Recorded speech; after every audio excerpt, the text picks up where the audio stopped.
your nominees. Onyeka Gamero, great year for the under-20s. Savannah King, another player that made the jump from U17 to U20s. Olivia Moultrie, great U20 World Cup, still eligible to play in the next one. Allie Settner, she was the captain of the US U20s. And, of course, Alyssa Thompson, who was on the US senior squad at the World Cup at just 18 years old. Herc, who gets your vote here? I mean, this is a fairly easy one for me. It's Alyssa Thompson, and listen, Alyssa Thompson, 18 years old, and this year she started 13 games for Angel City, scored 4 goals, and I actually was there the day she debuted against Club America, and you can see it. There's a difference about her. There's a different gear. Physically, she's ahead. She's got that X factor, and she parlayed that into a U.S. Women's National Team appearance, which she parlayed then into a World Cup for her. I know that she only played 2 games, 16 minutes total, 15 in one and 1 minute in the other. That's not on her. That's on Vlatko Andonovski. But she is a difference maker and will be a difference maker. And at 18 years of age, the best way I could describe her is she looks like she belongs. Every game I've watched, whether it's club or country, she doesn't look out of place. She looks like another player. She looks like she could be a future difference maker. She's a clear one for me. Just to be clear, it's national team performances, right, that we're supposed to use for criteria when making these awards. I mean, great names on this list, but when you've got one that played in the Senior World Cup, I don't know how, Herc, you could give it to anybody but Alyssa Thompson. Just an incredible player. I'm with you, man. In fact, when I think back at the World Cup, my great regret is that we didn't get more of her. We effectively got her in one game against Vietnam, and we didn't really see her against the proper competition that you want to see this young talent against at the World Cup elite stage. So, I mean, that's probably the only disappointing part of her year is the small role that she played at the World Cup. But amongst this crew, she's absolutely got to be the top on the list. So there's a lot of talent here. I mean, Olivia Moultrie made her senior debut, and Onyeka Gamero, man, is a name not to forget. We've had her highlights on this show a couple times, like CONCACAF, qualifying tournaments.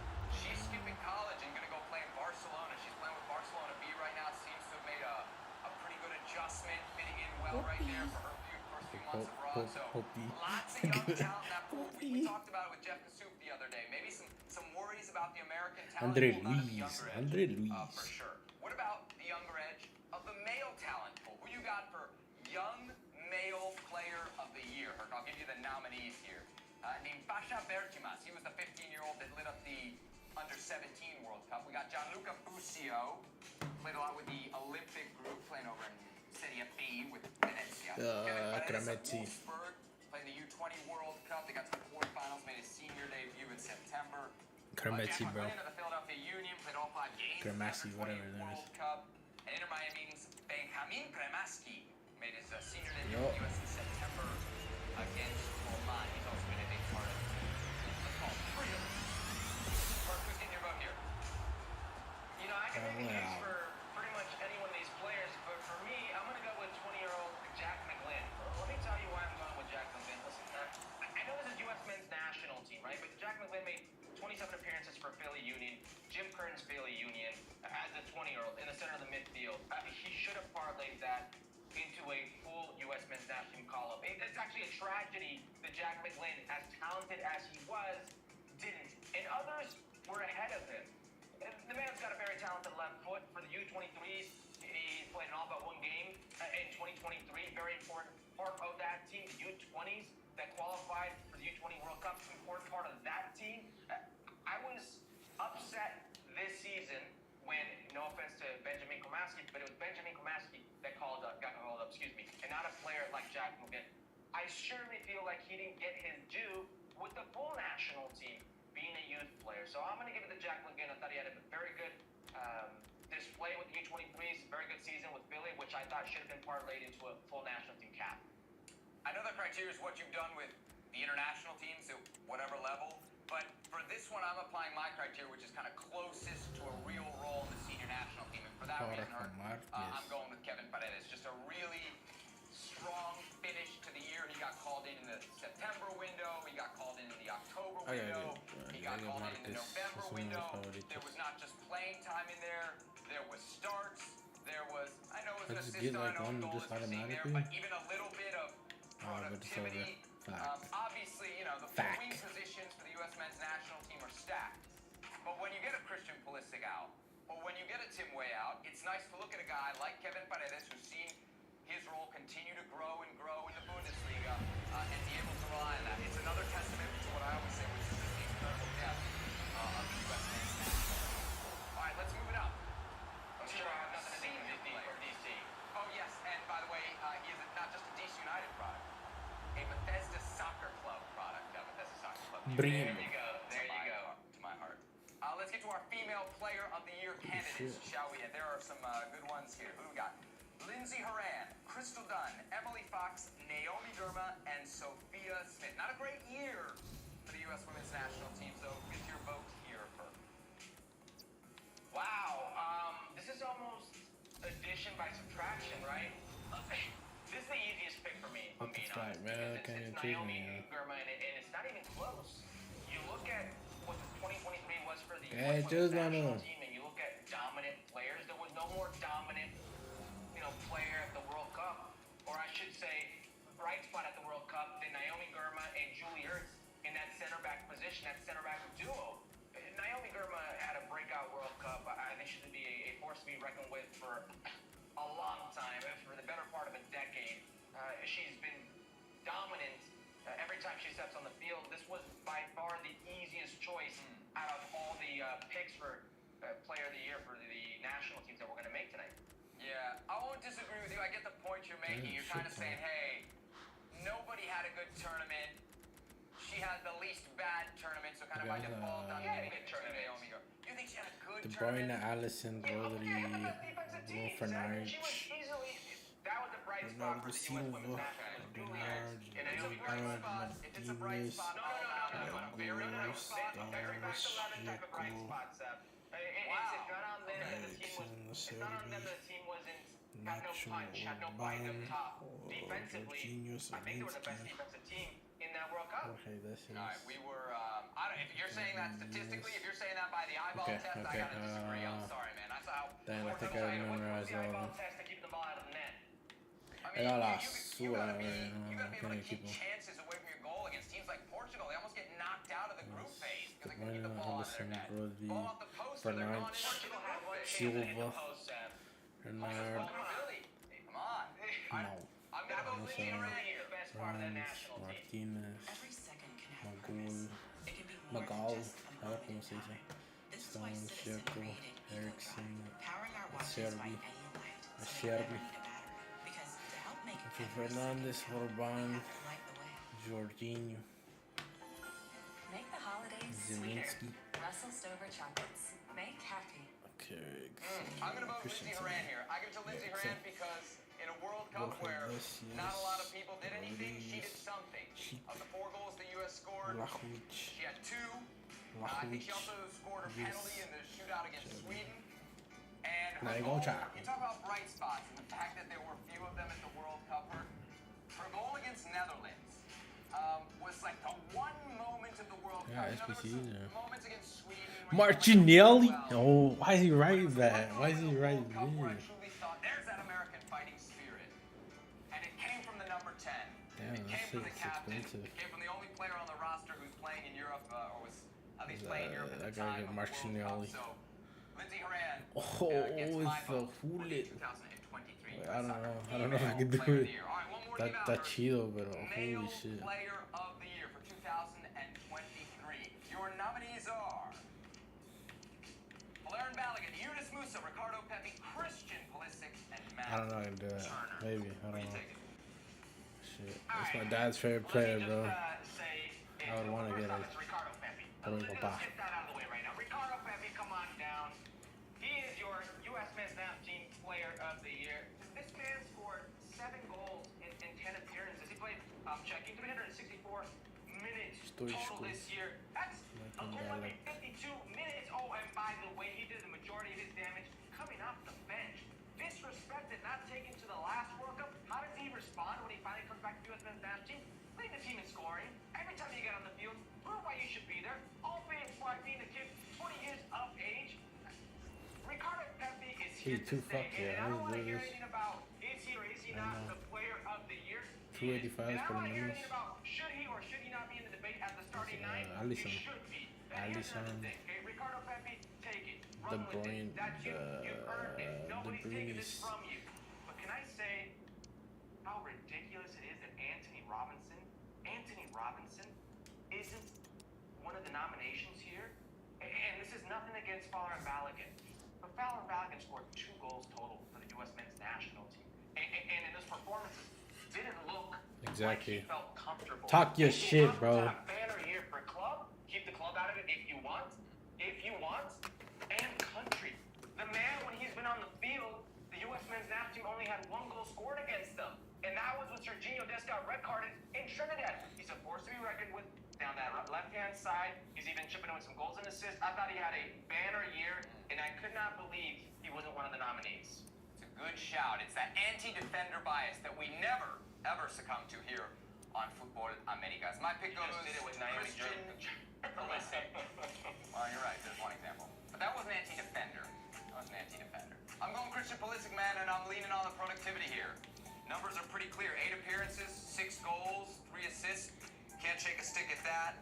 You got the CONCACAF Nations League title. You got more big moments against Mexico. Not 1 goal, but 2.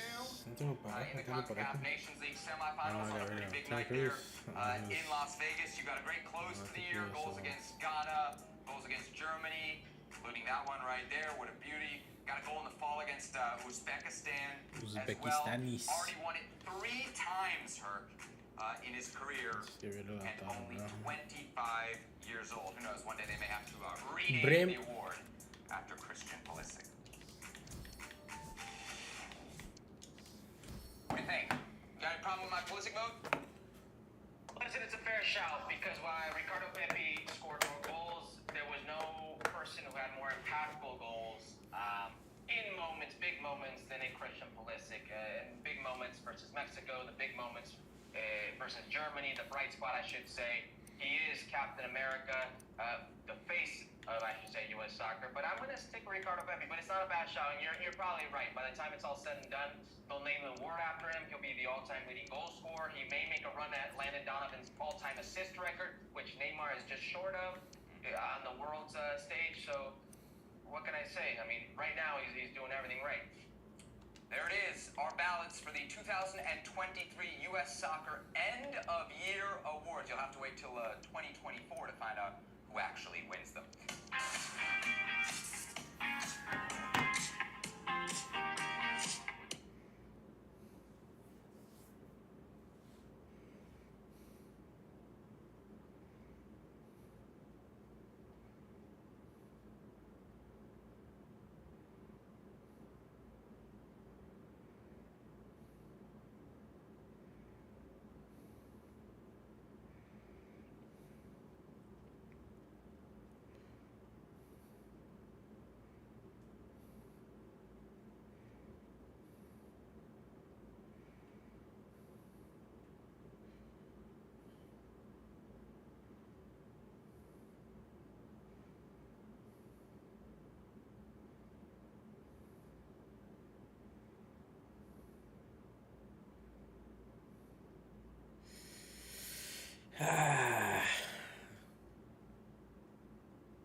The phone.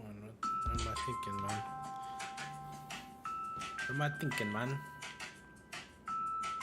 Yeah, no Mendes.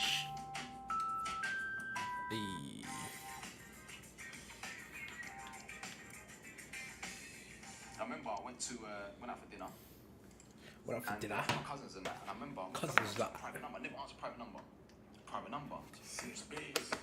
I said, hello? Is this Jermaine? I said, yeah. Who's this? Drake. I said, I thought Aaron Lennon. Yo, Jermaine, fam. Wagwan. So I Wagwan. call on the phone. Yeah, cool. Yeah. Put the phone down. I couldn't believe it. They say you screamed.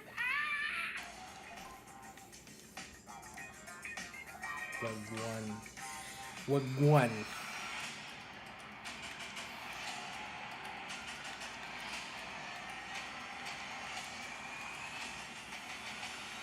Joelito.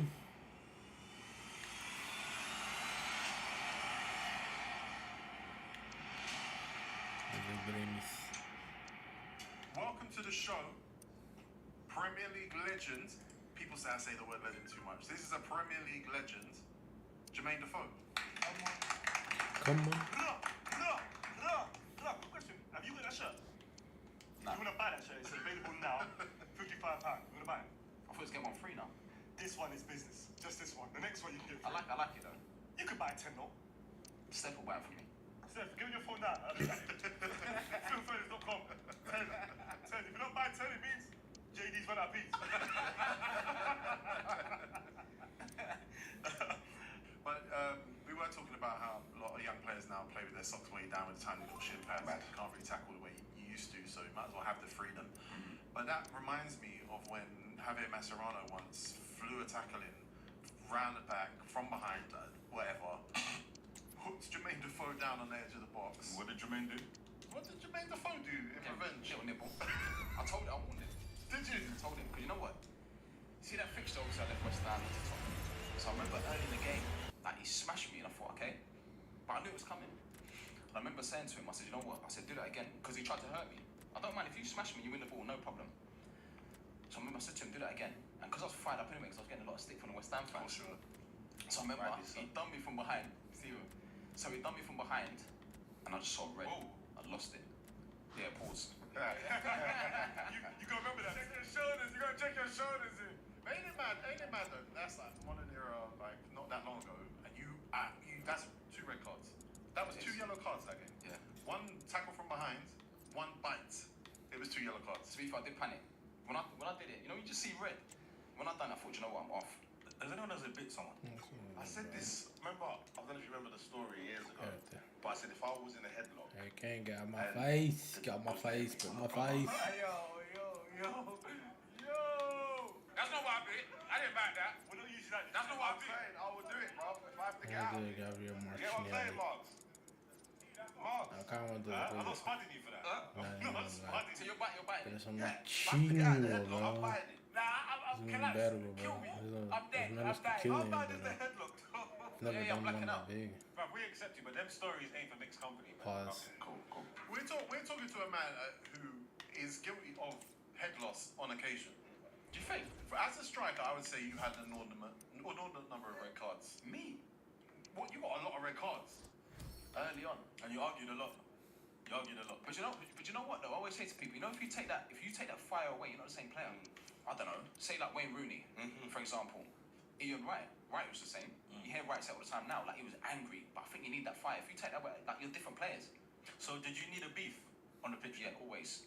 Did you make up your own beefs? Just to... I'll just argue with anyone. I hear it. We played against Man United. I can't remember what year it was. At the lane. I scored off the 42nd overhead kick. I don't know if you remember. Of course we remember. I don't know. So I remember the whole game. Me and Vidic was going at it. Like, he was giving it. So he must have hit me with his tackle. Yeah, he was ready. You know, certain defenders you're like, oh whatever, but he was like, what? Yeah. He was ready in that. So I said to him, what? I said, okay, cool, no, but I said, stay in London tonight then. I said, what, this is London, you felt? I said, stay in London tonight then. Jesus. Man's giving him argument. I'm a bit bantering him. He said, my friend, you talk too much. You come up to me like this. Stop speaking. Like, I'm a bit. he was certain defenders you can give to him, but he was ready. But you need that sort of them arguments. Yeah, you need it. Jay, so when you used to say to people, like, do it again, did it usually work? Because it seems like it doesn't work. Do it again. Cool. No problem. Yeah. No, but I think I've heard loads of players say it. I've heard Thierry say it about sometimes players talk about people kicking them. They liked it. And even now, I'm coaching the academy at Tottenham, and there's a few of the young boys. You see them in training, and then you see them quite laid back and stuff. And then one of the coaches will say something to them, and they play better, they train better. So how does it work when you need anger and then you got a strike partner like Berber who's like Calm. He's high. Calm. This guy's coming training every day. Remember, you get up in the morning, just put a tracksuit on. I just come and this tracksuit on and like Berber will come in, leather jacket, jeans, shoes. Maybe that means there's something wrong with him. Yeah. Every day he was dread. I said, but where you going after training? Like every day this guy was sharp. You look good, play good, man. Who was the best manager being like, okay, Jermaine needs this, Berber needs this, like... When you talk about like man managing. Yeah, just like, but also the different personalities on the same day. Like, say you lot got West Ham, say you Tottenham at West Ham, and you're going, right, some players need to be calm. Ledley needs to keep a cool head, but Jermaine, we need to fire Jermaine up. Ledley was always cool. But I wasn't one of those players that need motivating. I was always motivated. Do you know what I mean? So I wasn't one of those players, like I said before, about in training, the manager had to say to me, oh, come on. I was always ready to train. And I think a lot of times you can lead that from the change rooms anyway. You know, like if someone's messing about, I could say to them, like, come on. Sometimes the manager doesn't need to do that, but I think when you talk about like man managing, like understanding the group and knowing how to deal with individuals, I think Harry was the best. Livy does Jermaine Defoe, by the way. Swear. Yeah, that's Jermaine Defoe. One of the best Premier League strikers of all time. I don't know if you've heard of him. Just finish your food. Don't wait. It's coming. Just finish your food. We're helping you digest it. That's Brother, fine. you know, I'm outside, bro. I'm ready. I came here prepared. I got my cousins with me. See, you got a couple man with him, yeah. Oh, man. There was the rumour, because obviously we grew up in the same youth teams and like. You don't know, you know from before, yeah? Alright. Come on. One time. Come on. What, do you remember him from the youth team? Just checking. Who's Paquette and all the boys and all that? Anyway, but people did used to say that in training, you was a savage. Like you would like score, celebrate goals in training. Like so, going to what you were saying about you didn't have to be motivated. No. Yeah, I've heard that. I don't think that. I think there's no other way. Some players, you see them, they train, and you think you don't want to be in their team, but they come match day, they're on it. Because at Tottenham, Gareth Bale, day before the game, never used to train. He would do the warm up, and then we used to play like an OV young game, and then he would just step out, and he would just watch it.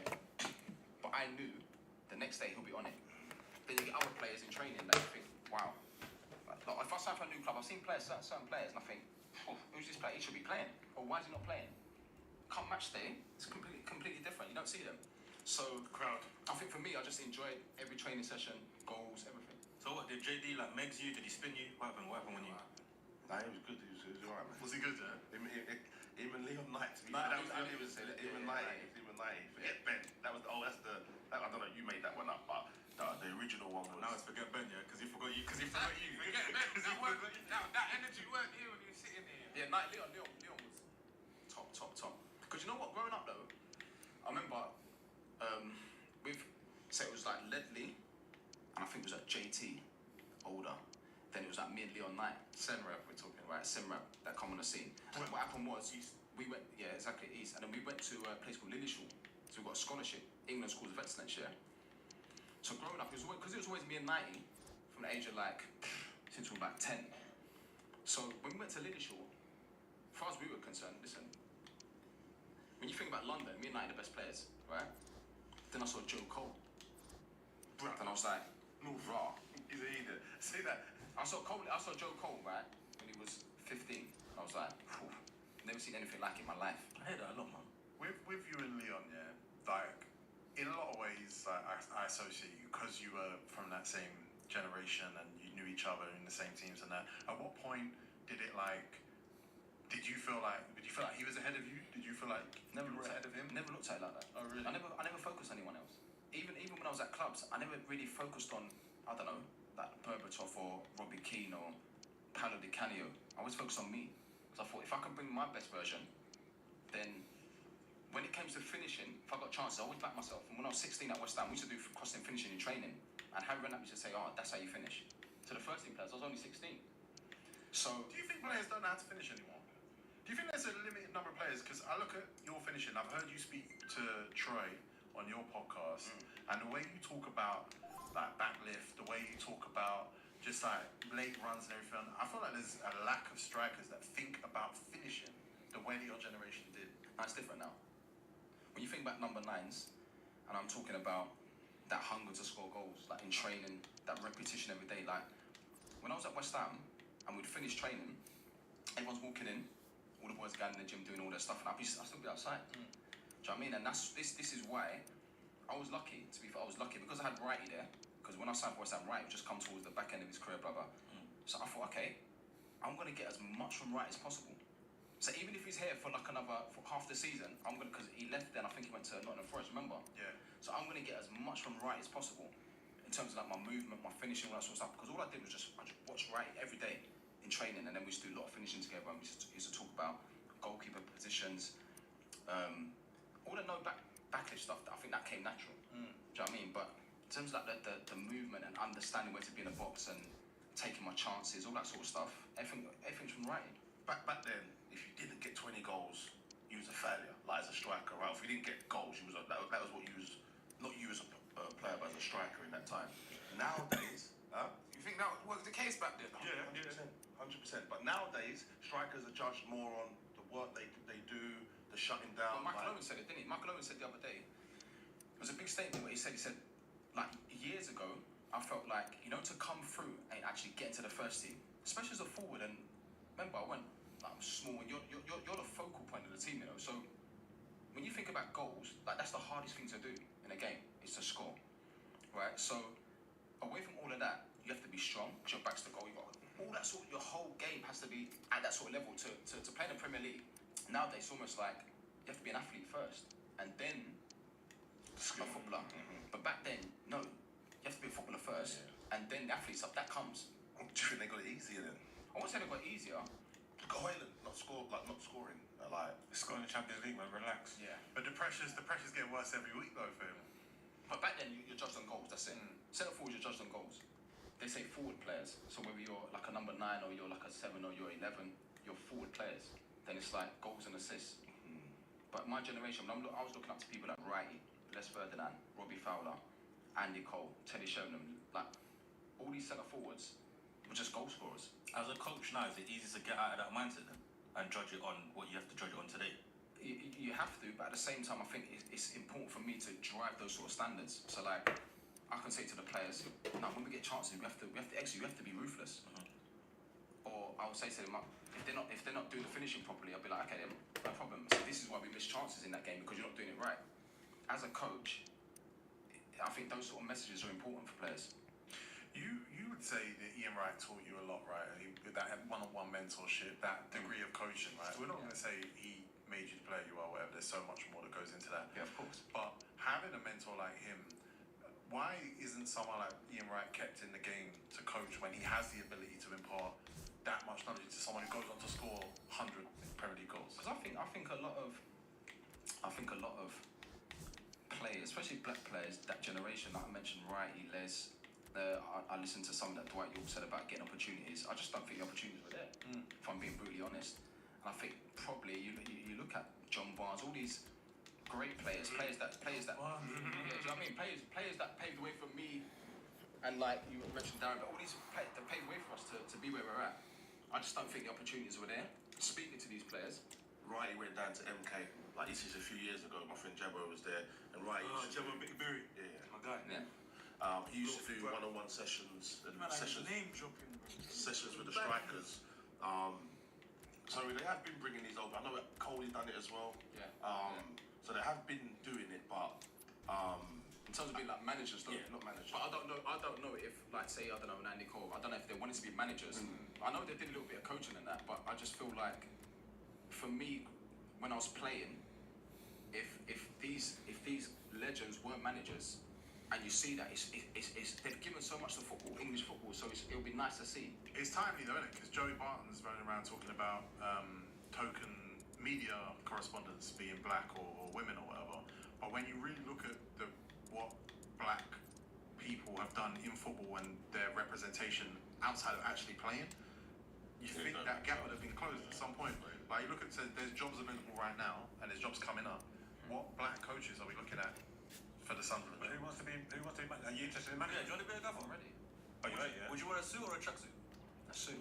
Or three-piece? Three-piece suit. I think it looks better when managers got suits on. Do you not think? Nah. You know what it is? If you wear them right and you're stylish, then it can work. In Football Manager, do you tracksuit or suit. Okay. You're the manager, yeah. What about your captain? Comes to you and says, "Boss, what do you want us to wear? Like for home games, suits or tracksuit?" What do you say then? Home games. Tracksuit. Really? What? No. Yeah, man. I want it to be comfortable. Where I want it to be comfortable. It's the players, isn't it? It's not me. And away? Away. We're representing the club. You get what I'm trying to say? We need to look sharp. So we're sitting on a coach in a suit. On a Saturday, you're wearing a suit, and you're not 7-Day Avengers. But it don't make no sense. Bro, going Moss Bros every weekend. That's cool. I don't think they're going Moss Bros. Most clubs have suit partners. They do tailoring, yeah. He needs to get his thing tailored, innit? Man wants the ball. Shut up, PK, man. Tailored from the back.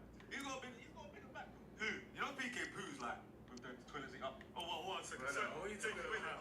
Straight on the ball. Oh, the second one. Oh, Is that what you do? You're lying on the skinny team.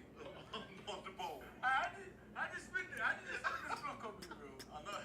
Why do it's coming for you anyway? I don't know, bro. He started it. Go to his yard. See what his mum gives you in the Go drink. to his yard. Even his garden smells. Even his garden smells. Outside of that.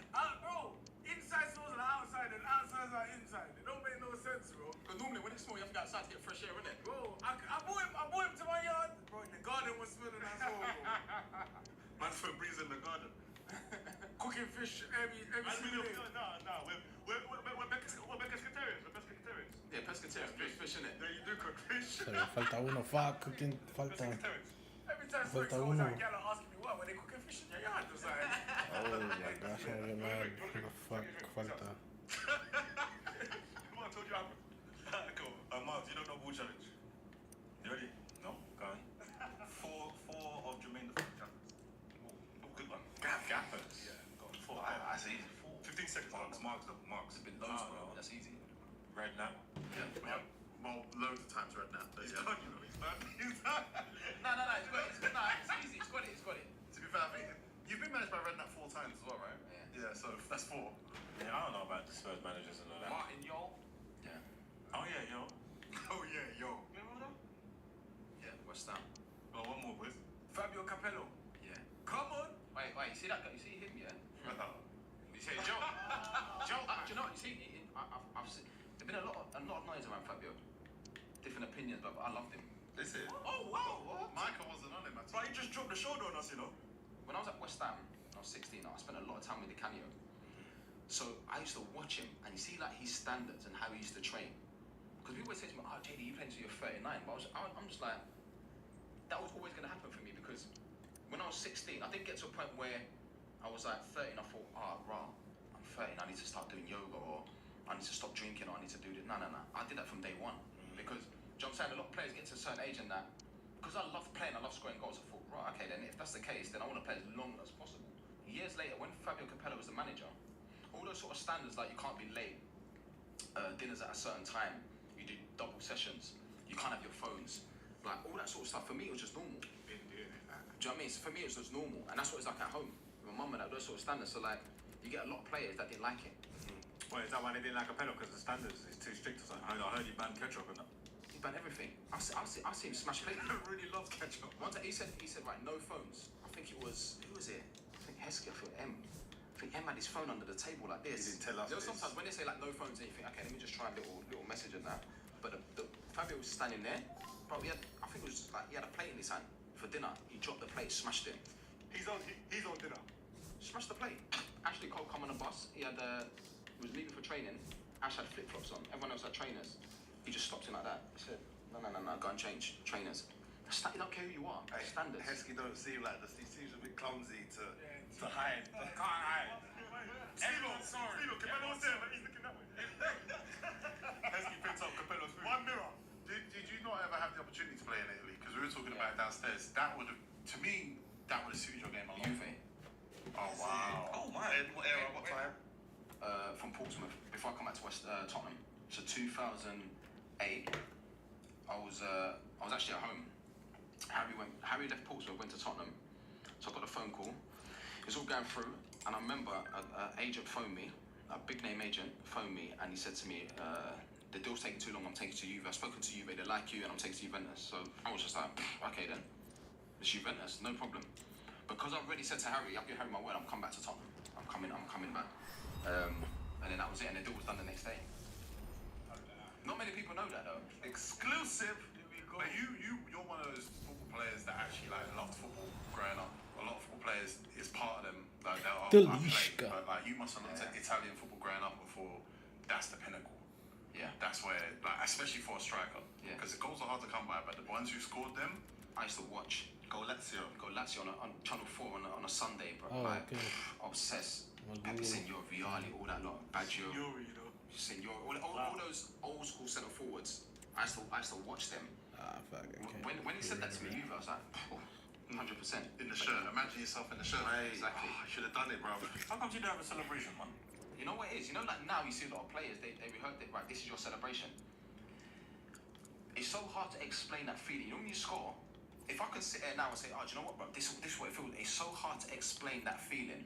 Sometimes, someone might say to me, oh, you know what, cuz, I'll do this when you score. But you just forget. Head loss, you just forget. People always say it's like, and I'm gonna be rude here. Go on, I know what you're gonna say. Yeah. What's better, busting a nut or scoring a goal? Bro, when you score a goal, my you see, when you score a goal and you're playing in front of, like I describe, I don't know, say like 60,000 for instance, and the whole stadium's going mad because of you, what you've just done. Better, isn't it? Try busting that in front of 60,000. I never said the same thing. That's ultimate headlock. Yeah, man. Scoring a goal is better than chopping a thing. Nah, that's going too far. Because he's probably chopped more things than just scored a goal. Wait, what? You ain't chopped more things than you scored goals. No. Facts. Do your Googles. Boys, let Jermaine land. Exactly. MVP. The feeling, trust me, it's mad. Which one? I'll tell you after. Oh, man. You got a podcast with Troy Deeney right now. It's a great podcast, by the way. I tell people all the time it's a great podcast because people would think that they're very similar, you and Troy. You're actually, the differences between you. It's funny. Troy's funny, man. It's very funny. Troy's funny. Troy's a man that went to counselling. Troy's a man that thinks he's got his anger issues under control. Yeah. Jermaine Defoe is a man of instinct. Jermaine Defoe is a man of passion. He is on the front line of everything. What is how does that balance work, you and Troy? Do you know what though? You see, when you look at his story, It's it's amazing. unique, bro. And it's quite inspiring because you look at a lot of people, especially a lot of young players that get released and they give up. They drop out the game and they give up. I think when you look at Troy's story and from what he had to come back from to, I mean, he nearly something for Arsenal. Yeah. Do you know what I mean? And what he did, the amount of goals he scored, important goals, and the Premier League games that he played at the pinnacle. The Premier League level is the pinnacle. Do you know what I mean? So I think that's why when he's telling me these stories, for me it's so interesting. Cause I'm thinking your journey's been completely different to mine. I went to Lillishall when I was 14. I got a scholarship. I come back from Lillishall, signed for West Ham for 1.6 million before I even kicked a ball at 16. Made my debut at 17. Went on loan to Bournemouth, and then I didn't really look back after that. Troy's had things that he had to deal with, personal stuff. Come back to Watford when he left jail. There's 9 centre forwards. Okay, right. So I've got this sort of image. Then I've come back to Watford. How am I going to get in the team? Managed to get back in the team. Managed like captain, and the story's just amazing and it's just funny. Yeah. He's a good guy, man. Amazing, but don't knock how hard it is to maintain from 17. It's hard. To 39. Did you ever think you weren't going to do it? Was there ever a point where you were like, nah, it's too hard? Never. You ever had a plan B if you weren't going to make it a football, you do something else? Because when you got plan B, that's distract yourself from plan A. Yeah. If that makes sense. Yeah, no. It wasn't arrogance. I think it was just confidence. When I was 16 at West Ham, and I used to go to the games, and I used to not only just sit there, I'm watching the games. So I'm watching Freddie Canute, I'm watching Paolo Di Canio, I'm watching Tolarov, right? Titi Kamara.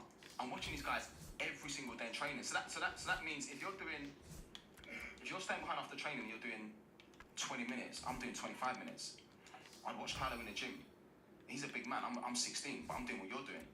I'm talking to Wrighty. I'm watching Trevor Sinclair. How fit he is. Trevor, how'd you get that fit? Frank Lampard's finishing. I'll speak to Rio. So all these people around me, I'm like a sponge. I'm taking everything from everyone. So in my mind, I just thought, well, it's just a matter of time.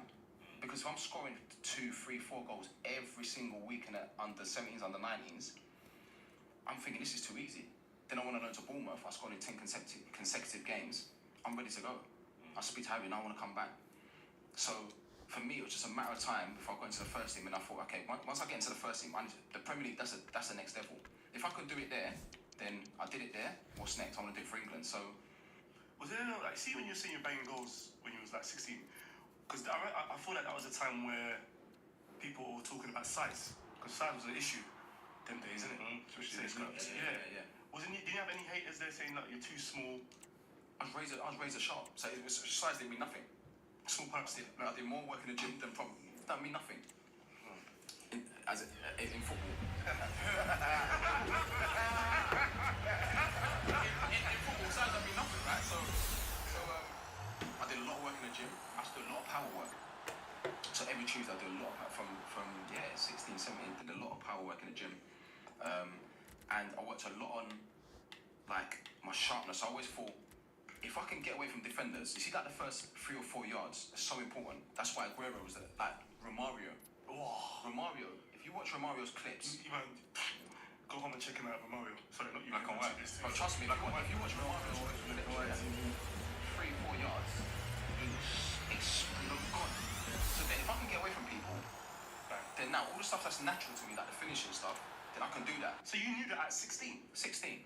You knew that, what you just said? Yeah, that's Who's crazy. a young, so like, who are you watching now? A young 16-year-old now? Maybe Haaland, I guess, but... Holland is 16. Haaland's like 24. Haaland's not 16? That's not what I said. You know what I said. Don't do that. Don't do that. Oh, you're saying the 16-year-olds are watching Haaland, you're saying? Oh, okay. You thought I said that too? Sorry. I've spoken to a few coaches now. What they say is a lot of the time you'll have like one of the kids strikers in the academies bagging 30, 40 goals. And then when it comes time to turn pro, it's so different. It actually takes them 3 or 4 years to get back to goals. But then Eddie Keita, like Dom Solanke, even Ivan Toney, who obviously, you imagine through the youth levels, he was scoring probably hundreds of goals. But I think now, it's just, the transition's just different. But see, they were, let's be honest, they were never natural finishers. Who? The players you mentioned. Just Eddie. Yeah, Natural 100% finishers. they're natural. Natural goal scorers. Because there's different. You get some players, yeah, that will shoot. You get players that shoot and you get players that finish. So Robbie Fowler, finish. Ian Wright, finish. Harry Kane, finish. Aguero, finish. And you get other centre forwards that they score goals but they just shoot. No. It's born with you. It's called born with you. It's called born with me though. Say, if you want to play football, what's the other job that you would like to have done? Probably stayed in football, like coaching. Because remember, this is from the time I could walk. That's all I did was I just wanted to kick a ball. So then, because remember, there's no guarantees. I could have gone to West Ham and scored goals in the youth team, but got into the first team and not done it. There's no guarantees. It was a lot of pressure, but I do feel like I probably would have want to stay in the game because that was my happy place. Football don't exist. What are you doing? If football don't How you exist, meant to know? Hollywood actor, DJ. OnlyFans. The world is your oyster. The world is your oyster. What are you thinking? I don't know. Music. I love music. I love boxing. I'm a massive boxing fan. So away from football, I remember like when I was younger watching the Eubank Ben fights. I was a even I used to go and watch Frank Bruno train in Canning Town. So I don't know. Maybe Have you got a tune? have I got a tune? Yeah. They'd all got to. Every man's got a tune. you got a tune. Have you made a tune? You know some Been in the studio and Yeah. recorded something. Right, he did. Never. Right, he had one. Yeah, right. Had one. I would like to do that. What was right? It was good. I like. You was in Heartbroken, innit? The Heartbroken. video. Nah, Bro, no, that was up north. I'm on all the black players. When that in was that Leeds? Yeah, that was a tune. That was a tune though. It was a banger still. Mike and Rich. Yeah, that was a tune. A lot of what we do here, right, is we'll come together and we'll just sit here and just list players. And just be like, remember him? Remember him? Jermaine's one of the people that could do that, like, easy, like, just database. Who in the game surprised us that, like, you could say, bruh, this guy's joining us, what do you know about this guy? Because this player like Moussa Dembele didn't really care about football. Like, one of the best midfielders in the Premier League history, but didn't really... The best. But who were players that... I know Jamie Carragher's one that he knows everything. He's just one of those database Football Manager, Shoot Magazine, Match Magazine, 442, everything else. So who could do that, kind of hang with you in that knowledge? Harry. I think the way he lives... It comes across like that. I think you can just tell. I think just the obvious ones. The way he lives his life and that. Like, Harry just what the loves playing fuck? football, loves scoring goals. Man, this is Steven goalkeeper. Gerrard, obsessed. Yeah, it's the trim. You can can tell by the trim. And just the clothes. Who's the overall, like, Harry Kane. It's quiet. Harry's a good guy, man. He's not changed. No. I heard he brings everyone together, Harry. Yeah. But you know when people talk about leaders and that, you know when you say sometimes like leaders, and I've heard Mourinho talk about this, and you get certain characters that will scream and shout, "Come on!" like before the game and all that. Or you get someone like a Stevie G, will just sit there, and you can see that he's ready because you can see. Stevie's so reserved in that, right? And it's almost like he's got this switch where it comes down the tunnel. As soon as he gets on the pitch, he's got this switch where he just becomes an animal. And I think you need that. Ledley King, same. Les would just be chilling in the change rooms, just sitting there. Then when he gets on the pitch, leader. But you don't have to be a leader by like screaming and shouting. Lead by example. Lead by example. You see someone like Harry Kane, yeah? He's a proper family man, isn't it? Yeah. Quiet, down to earth. Does that surprise you that he scores so many goals then? Because obviously I know for a fact top strikers are They're outside. They're outside. like top. But you know what though? I think there's times to do it. Okay. There's times, and because you can look at any sport. You look at Floyd Mayweather. Who's the party more than Floyd? Yeah, outside. But who trained harder than Floyd? Do you know what I'm saying? And that. So when you look at you can look at any industry, any sport. Sometimes you see them certain players or athletes that are great. Yeah, you have to be a little bit mad to be that great. So Maradona, we all watched Maradona's documentary. He beat the goalkeeper. He done his stuff, but when it comes to having fun, he could have fun. George Best, he done his stuff on the pitch. When it comes to having fun, it's just. Even Bobby Charlton was like. When you were at Portsmouth, what did you do for nights out? Go to London, drive home. Yeah, I'll drive back to London. Did you ever go out before a game? Never a day before a Listening game. to him today, do you think he would do that? He can't say that. He's a coach. Oh, if I did that, yeah, that's for me. It was simple. I used to think like this, right? From Monday to Friday, I'm going to do everything I can to make sure I'm getting those feelings I spoke about before. I want to score. As simple as that. So if you told me, JD, go bed at 10 o'clock, I'm going to bed at 10 o'clock. If I'm in the gym and you say to me, do 10 press ups, I'll do 10 press ups. I'm going to do everything I need to do. So come the weekend, I play well and I score. After that, I enjoy myself, just normal. Was there ever a manager who just, you're wrong? Oh, Jermaine, I think you should do extra half an hour on finishing. Like, no, I don't need to do extra half an hour on finishing. No, but I've been places where like towards the, because you know you get to a certain point, yeah, when you play, like you know your body. But I've done this for 10 years. I know my body. I'm going to try and keep doing. Then you go to certain places and they ask you to do something different. And you're thinking, nah, that's not right. I remember when I went to Bournemouth and I used to do this on a Tuesday. I'm used to doing like my gym sessions. So I'll go in there, I'll do my power work. But as I got older, work smart, not hard. Do you know what I mean? So I do my power stuff, but sometimes I go in the gym for 15 minutes. I get my work done. But whereas when I was probably, at Bournemouth, I was like 30, 33. 34. But when I was 25, I got in the gym for an hour. So it's different. You have to, do you know what I mean? You have to work smart. But then at Bournemouth, what they was doing the power work plus in the altitude chamber doing the watt bike, these sprints.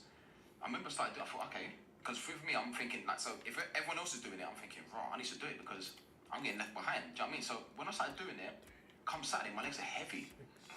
My legs are heavy, and I thought, I don't know if I can keep doing this. But then people around me saying, no, you need to do this, you need to do this. I'm like, well, if I need to do this, come Saturday, you're not getting much out of me. Do you know what I mean? And I knew that, and then I'm playing the games in that, and I felt like I wasn't getting my chances where I could score goals, and it was completely different. So you do get that sometimes. You do get that. What was it like when Tottenham decided that they were in a 4-striker era? For a striker that, I'm guessing, like, momentum is goals, is starts. They just, one day just went, right, Berbatine, Rotation. Mido. Yeah. That, by the way, now, that's never happening. No. The striker plays. Can't happen. I remember in my mind, I'm thinking, Defoe can't be like in this still.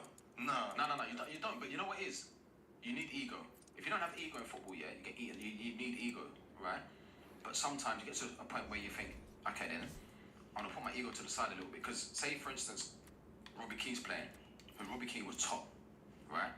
And Berbatine, if they're scoring goals, what am I gonna say to the manager? Play me.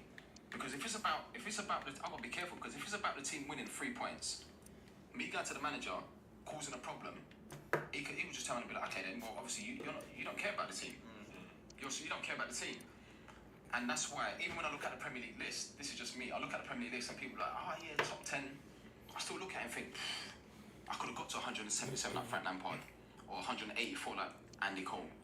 Do you know what I mean? I could have got higher. Thierry, I think it was 175, whatever it was. So around about the Tottenham time where the teams were getting rotated, where I wasn't playing every single game, but I still managed to get my goals. Wasn't there a West Ham team where he was on the bench but he was still top scorer? I believe. Yeah, but I was young. So then when you're really young, it's like you can't really like. I mean, because I was young coming through. I was just grateful to be in the first team so young. I was getting my chances when I was coming on. So around about that time, like when you're that young, you're not going to knock on the manager's door and say, I did it one time to Glenn Roeder, and he could sense I was frustrated, and he said to me, he said, listen, he said, you're 8, I think I was about 18, 19. He said, JD, relax. He said, you're going to play for England. You're going to score loads of goals in the Premier League. He said, you don't need to rush. You're young. It's about development.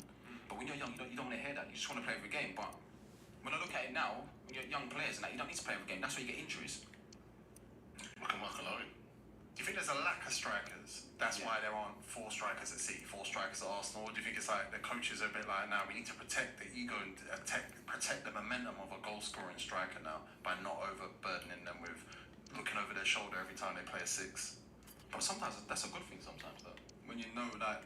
I've been in a situation before when I'm playing and say like Robbie Keane's on the bench or someone's on the bench and I'm thinking, you're looking over, when they're warming up and that, you're looking over thinking, Paul, next chance I need to take this. Yeah, when they do that feeling is not nice. Do you know what I mean? It's the worst thing. You know if you miss the chance and you look over and you see them running back and they're taking a jump from heads got rattled. You're thinking the next one comes from you quickly. Yeah, you know what I'm saying? Oh, the next one comes. Because then you know, when you score and you're getting taken off, it's like, it's different, isn't it? Do you know what I mean? So, see that coaching academy now, right? So all the teams that we've played, I do look and think, wow, who's this? I always look for like the number 9s. At Tottenham, there's some good number 9s, and like I enjoy working with them, these younger players. But I still feel like it is different now compared to years ago. Because years ago there was like loads. You see that the younger players now, when you're saying like you see the 9s, are they trying to like make them stay as 9s, or is it like that forward thing where they want them to be able to do stuff from the left, do stuff from the right? I would worry that they would make you a winger today. Yeah. That's what I mean. You never know. That's what I'm saying. They would. If I was put out wide and I'm not getting these chances in front of goal, then I'm missing all these opportunities. You know what I mean? I'm not getting the chances if I'm not getting all these good habits and that. So then if you get into the first team, you're not as good as you should be. But what's the balance though, where Manchester City can be the best team in Europe and not win the Champions League, not win the treble, then go, you know what we need? A striker who's going to bang non-stop. And then they go and buy him. And then the rest of world football's still going, play wingers up front and play rotating front threes and that. Yeah. Like, why is there not a connection where it's like, okay, someone needs to go buy Ivan Toney. Strikers are back, There's just more to the game now. Like football's so like, you know the detail that these players get. And it's almost like with the coaching that they get, it's almost like they're doing their A and B coaching badges in academies already. When you're coaching the academy, and this is all new to me, but I'm learning now. When you're coaching the academy, to make sure they're learning, you ask a lot of questions. So like, for instance, if we're doing a training session now, I'm not just sitting back and then, right, blow the whistle, go on. So I might stop the session and say, okay then, do this, but why am I asking you to do this? So then you give me an answer back. When we review the sessions, and then I might say to them, okay then, why did we do this? What could we have done better? So I'm asking, so they're learning. So it's almost like they're doing the A and B. So the detail that these players get now, like it's completely different. Like whoever would have thought 15 years ago, you see your fullbacks, come inside and play as midfielders. Never. I mean, you look at how we play at Tottenham, the first team. In the middle of the pitch, it's like 5 players. Our fullbacks are like playing like number 10s. Whoever you never would have seen. Can you imagine Nigel Winterburn or Gary Neville playing in midfield? Oli Dixon in the middle. That's not 10 in the middle. You know what's funny though? Back in the day, when we'd do like 11 aside on the Friday or whatever, shadow or whatever, the manager would stop it and say, "Oi, stop! Go back! Yeah. You'll never make." Yeah, exactly. What are you doing there? Go back and defend. Wouldn't even tell you. But now there's all rotations. Sick. Man, I'm confident saying this, right? You're a guy that can see a striker and go, he's got it, he ain't got it. He's got it, right? What did you see? Because a lot of Spurs fans will lie and say they saw it. A lot of people would lie and say they saw it. A lot of people didn't. What did you see in Harry Kane? Finishing. I didn't see it. You know, like when you're coaching and that, you think like, okay, you can be the best coach in the world, like say Pep and that. But certain things you can't coach. I will never forget. I watched Harry Kane when he was young playing Commodore Orient. I never seen him score nothing, not finish or nothing. He was holding the ball well, playing, he looked half decent. I was not ready to play to them. What's that Harry Kane saying? He's up, shocking. It's terrible. I was like, what? But people said that when he was younger. People said but Harry, No one knows, but Harry was actually a midfielder. Okay. And that's why when you see now, That makes sense. he's passing and his whole round game, and how good he is, not just scoring goals. There's so much more to his game. It's because he was a midfielder, so he was used to facing a goal. Do you know what I mean? But the finishing, I think that was just natural. You can't teach that. He just had that. Harry Kane was an Arsenal fan, boys. Yeah. Isn't it? Yeah. But there's vicious rumours that you were as well. Who did he support? Yeah, who did he support? I didn't support anyone. West Ham. Of course you support Don't tell him West Ham. No, my local team was West Ham. So all my family, obviously West Ham fans. That was my local team. I go to Upton Park. But I used to watch forwards. So I wouldn't be like, that's my team.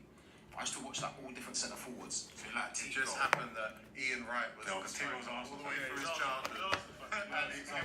Him and Leon were Arsenal kids together. Who do you think is the best African forward? George Weah, Yeah. Didier Drogba. What answer did you want? What do you mean? I was just asking, innit? Okay, if you want to ask that question, I'm going to ask mine now. Yeah, go on, ask your question. What's your thoughts on black goalkeepers today? I made a song about them, and I'm not sure. I'm old school. What do you think? Me, honestly, I don't like it. I think that's a thing that people just said over the years, isn't it? Like, Yeah, but he doesn't like two black centre backs either. huh? Power. I rate that, but I think we're too fast to play a goal. I think fullback's got to be mixed race now as well, man. Oh, James Trent. It James Trent makes Walker. sense now. For the army, they're getting the best. They're getting the best of both worlds, isn't it? Would you? Well, we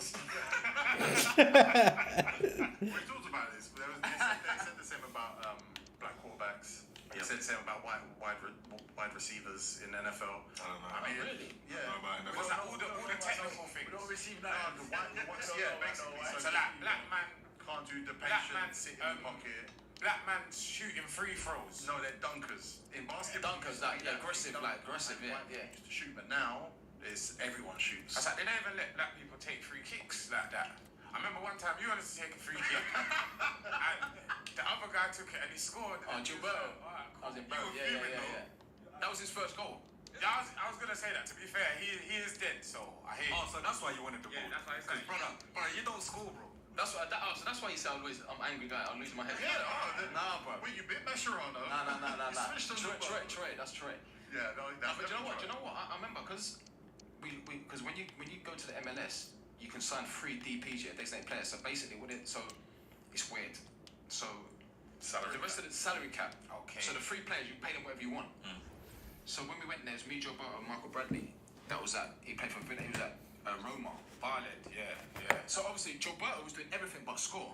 Like he used to work hard, do everything. So when we got a free kick, I thought, why are you taking a free kick for? Like, it wasn't even like I wanted to take it, but give it to someone else. So like, I remember saying to him, like, give me the ball. He had a moment again. So he was like, no, I'm taking it. So I just punched out his hand, and then he said, no. He went up in it, and then when he hit it, I thought, nah. And the camera, I knew that the camera was going to go on me. Yeah. So like, so when the camera went on me, I didn't know what to do. I was embarrassed. Yeah, but you're a better man than me for laughing like that, boy. Because I'll still be mad. We're very interested in Americans in football on this show because there's some good American players, some really good American goalkeepers. But you've been and played, obviously it's Canada, but you played against a lot of Americans. What was the level of the Americans like? To me, there's a lot of like Mexican players and Bolivian. Man, you gotta get the ball. No, you don't want to buck the Mexican Hesses, bro. I'm telling you. Did you play with Giovinco? Yeah. No, he was. You would have done it at Juventus. Okay. Oh no. Yeah. He was smaller than me, innit? Like, Time. some of these goals that he scored there. But that Toronto, the experience was good. There's a lot of travelling. My first game, I was against Seattle, 5-hour flight. Yeah. I couldn't believe it. I got on a plane, and it was weird. You know, I spoke about the DPs, right? This was weird.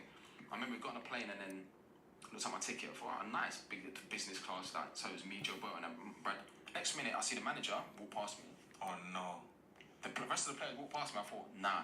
So I remember saying to Michael Barrett, I said, what? Is it just us three sitting at the front of the plane? They're with He's the like, crowd. Bro, them at the back. They're standing there again. CP. What's it called? DP, designated player. So I'm sitting there like this. So I'm like, this is mad, you know. I'm at the front, manager's at the back. Did you put them up on it? Did you tell them like from now on we will fly together or we don't fly at all? I'll cover it. I'll cover it. I didn't say nothing. You're not on the train, is it? I'm saying just like. So what did you have? I see that. But the whole experience was, I enjoyed it. Out of my comfort zone.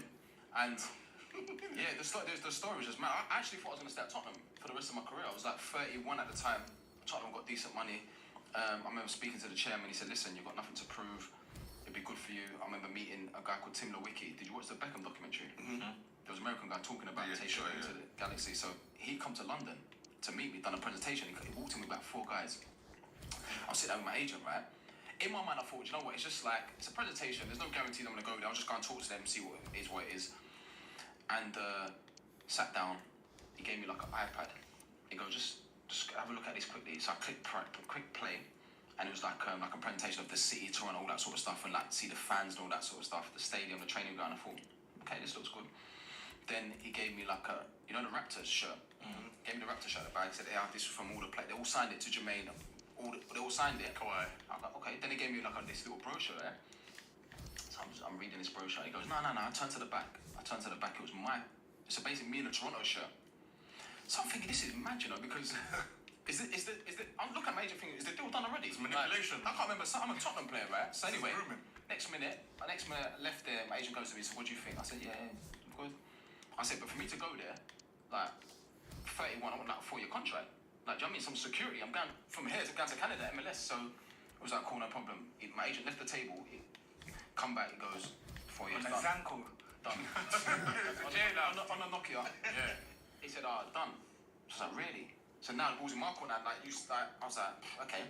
I remember I went out for dinner. And I was with my cousins and that. And I remember my phone rang. It was like private number. I never answered private number. I was like, who's this? Bailiffs. I said, hello? Is this Jermaine? I said, yeah. Who's this? Drake. I said, I thought Aaron Lennon. Yo, Jermaine, fam. Wagwan. He goes, yeah, like, you need to come, like, I'm an ambassador of the club.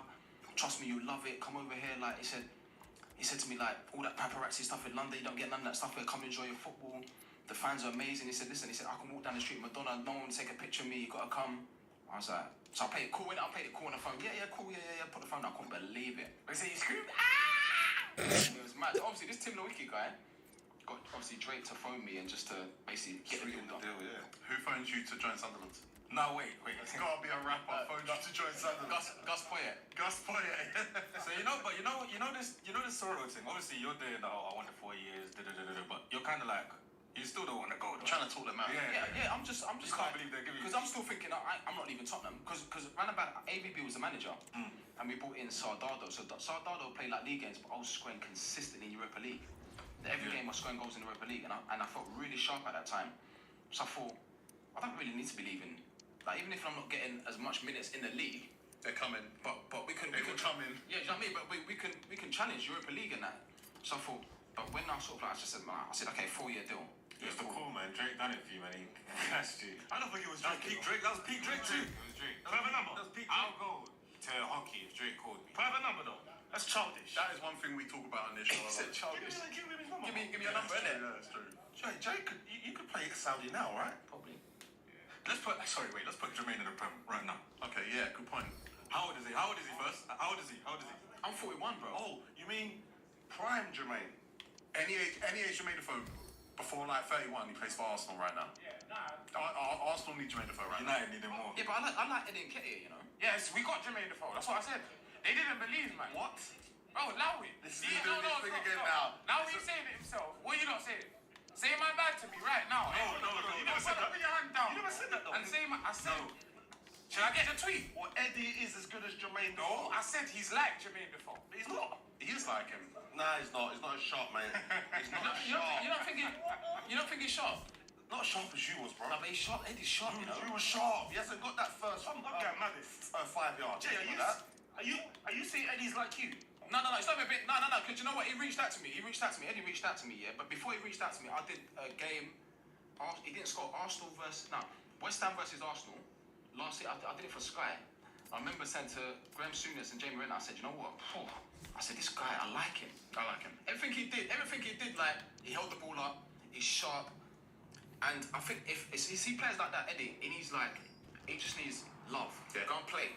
You ain't scored for 3-4 games, I don't care, you're playing. Listen, he might go on to be a great player. He's doing really well now at a high level, by the way. But he didn't need love. He didn't need love. He was a different He breed had it, player. though. Harry Redknapp loved him from the second he joined. Yeah, we didn't need it. He didn't need love. Let's put more weight on this beef. He didn't need it. Because how did we get to Eddie in the first place, Lippy? Because I said what I felt. Yeah, say it. What did you feel? I felt that Darren Ben. He's got a different name. I said that Darren Ben is a better nine than you. Not footballer. What do you mean? I said it though. You lot didn't want to let me land. So not footballer, but I said nine. But do you know what? See, Benty, I've always said from day one, we see when he was at Charlton and Ipswich, I was the first one to be like, right, who's this guy? I like him. So you put him on. Who's this guy? Who's this guy? But you see, like Benty, for instance, like you wouldn't say Benty was like an Ian Wright. Nah. Do you know what I mean? But then my whole career, people compare me to like Wrighty. Who would you say Darren Ben's like? Stan Collin, no, not even. Stan Collin. No, not It's a Nketiah. No, I'd say like Wait, honey, you see my bad then? Haaland with less goals. Watkins.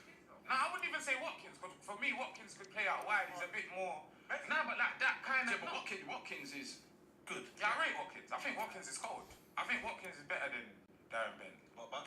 You think he's a better finisher? Nah, not hot. Forget Haaland himself. Hoyland. Okay. Hoyland. But that's You know what I mean, though? Like, I heard what Benty said. Benty said about, like, obviously I should have played for City, all that sort of stuff. Cool, no problem. I played with Benty at Tottenham, didn't have a good time to be able to. Because when you play for Tottenham, it's different. Because He's better than Matt Tottenham. when you play for, like, say when you play at Charlton, when that suited his game more, because you're playing against teams that dominate the ball and that, and they just counter attack, and then he was dynamic. He's just running behind all the time, bro. Like, do you know what I'm saying? Like Benty was different to Berbatov. He's different to Robbie Keane. He's different to me. He's different to like. But I just feel like. Was he a natural finisher?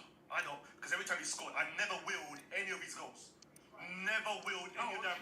No, but again, that's where you got finishing and shooting. Yes. He could finish, Yes. He had the goals, innit? He couldn't was a strike shooter. a ball like you. We're talking- He couldn't this strike is a ball all like a lot definition. of man.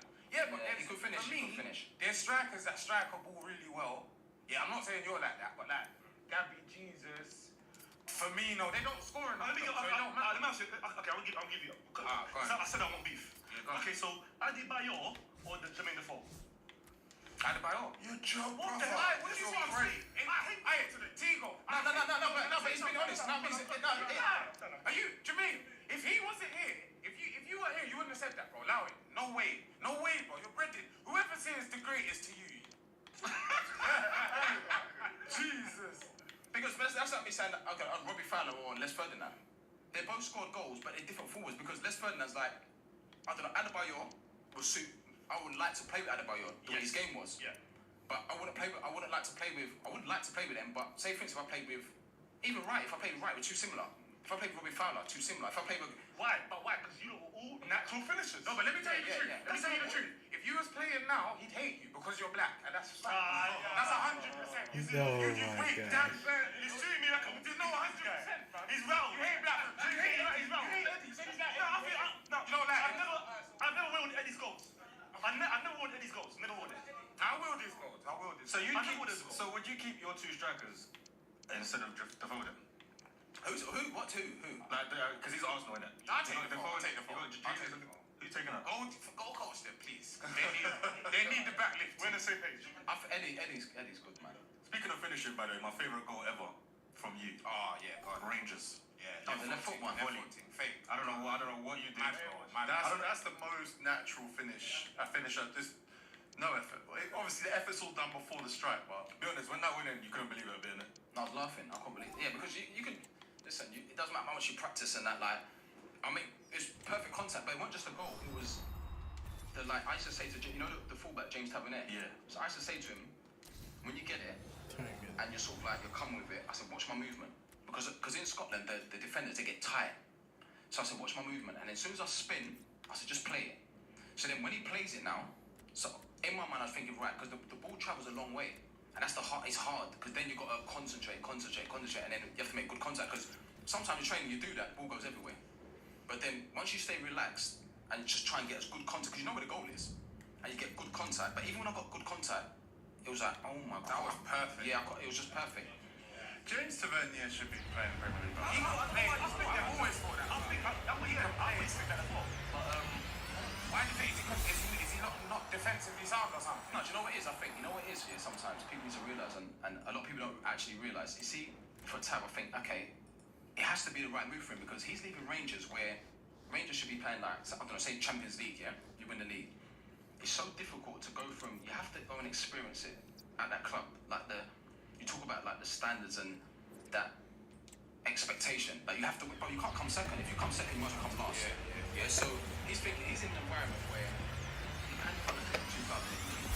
Crazy Rangers. It feels like 100 when you're in the stadium. Europa Champions League. He's the captain. So he's winning trophies. And if you look at the list of Rangers players, some of the players that have played for that football club, do you know what I mean? Big names in that. So for him, he's thinking, for me to leave here, it has to make sense for me. Because what's the point? You're going to leave, like Joe Aribo, for instance. I love Joe.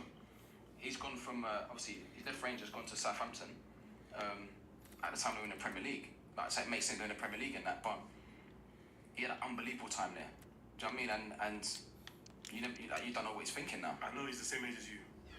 He's Nigerian. That's what Nigerians do. Bro, his hairline's gone, you know. That's my guy. His hairline's gone. But he's a baller, you know. You didn't have Caribbean shows at Rangers, did you? Who? There was no Caribbean shows when he was at Rangers, was there? Or Yeah, Pax? in Glasgow, there's a couple, you know. Caribbean? In Glasgow, yeah. Or Pax? You come here. Yeah, Solution. He's from Alpha. Zambia. That's the first time I heard Alpha. He's from Zambia all this whole Who time. told you that? Why's your face like that though? No, because he knows. I thought he was gonna say Jamaican or something like. I thought you said who Jamaican. In my Jamaica would get to the World Cup argument. Using my squad, I got a Serious. You got come on, you got my boy, come on, Roof. You're right, and a lot of school kids still. A lot of school kids were backing you. No. On a Jamaican. Innit? We all thought he was Jamaican. Solution, bro. But see, you're Nigerian, no? Yeah, if he takes it out of his. See, I said, I'm not going to do what you did. No, I'm not. I'm not Nigerian. You're Jamaican.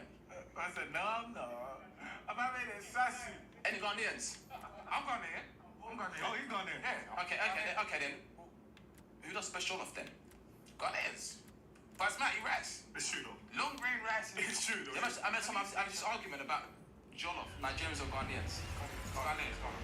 He's Nigerian, by the way. I don't know why. Serious? Yeah. He's Sudan. Look at the colour of his shirt. Subliminal. I'm from Solution. If he's not from Zambia, he's not from Solution. He's not having an E at the end of the Jermaine. Is that a solution thing? Yeah, no, E, no. There's no one. I've never known a Jermaine with no E at the end of Jermaine. the Where is he? He's Jermaine. No, On his. on mine, no. Everyone Everyone else, yeah. That's French. Jermaine. Jermaine, innit? Jermaine. Who's your least favourite manager? Least favourite? Yeah, I know he's right there. You can think of him right Do you there. know what? When you say like least favourite, it's like, I think of like, of course you have to focus on the managers because they pick the team. If the manager picks you, you like them. If you don't pick, you don't like them. It's simple as that. But You have some of them. David Moyes. I had Gus Poyet, Dick Advocat, David Moyes, Sam Allardyce. Sam was the best. Sam was the best. He'll back you. Sam was the best. If you're doing well for him, Sam was like Harry basically. Do you know that old school, like, just understood, like the human side? Get that right, then you get the best out of the players. Does Steiner play now? Because did he see it for you? Yeah, but bro, I got back in the English squad at 34. Yeah, Sam's the best then, cool. Who's your favourite centre back to rattle? Like, who is you like? Yeah, I got this. Tomorrow, I'm just gonna elbow him. Like, who? I mean, 5 goals against Wigan. Tyres, yeah, but Tyres is my boy though. Tyres, that's my boy. You can't have Titus is my boy. That's my boy, man. Hey, Titus. Stigma around him. I'm clipping this for Titus. That stigma around him that he gets toasted still. Titus Bramble, bro, you're killing your But he boy. could play, you know, Tyres. People don't realise. Yeah, everyone says that, but all I know Titus was getting cooked. No, but you know for he's a player as well. And OGs. He had mad bad luck, man. It's like when you know, sometimes some people make mistakes, get away with it. But then you talk about centre forwards, yeah. He's making mistakes again. He's playing against top centre forwards, top centre forwards. Do you know what I mean? So back then you're making mistakes, you're getting punished. You're getting punished anytime, though. You backed a hat trick against Ashley Williams when he was at Swansea Euro Sunderland. Yeah. That's an angry man. That night before that game, I went to bed at 5 o'clock in the morning. Oh, I couldn't sleep. now you're being rude. You know the rule. You're being rude. And when you say you don't go out before game, I was at home. I couldn't sleep. I think I went out, had a coffee, something happened and that, and I couldn't sleep. I remember thinking, I was panicking. I thought, good thing we're playing tomorrow night. I didn't go sleep till 5 in the morning, but I remember that afternoon, like, you know, it's like, you know, your preparation has to be like, we're getting a pitch thinking, scored a hat trick, can't believe it. So that's on Ashley Williams. Anthony Gordon scored a hat trick against him when he was at home. Hey, the first goal. This guy's a database, man. I was chatting with Mike Lowen about it recently because we was comparing the finishing. Yeah, I remember that was like second game of the season, 2010. Was you better than Michael Owen? What do you mean? When you say better, what do you mean better than Michael Owen? Like, as in, like, Finisher.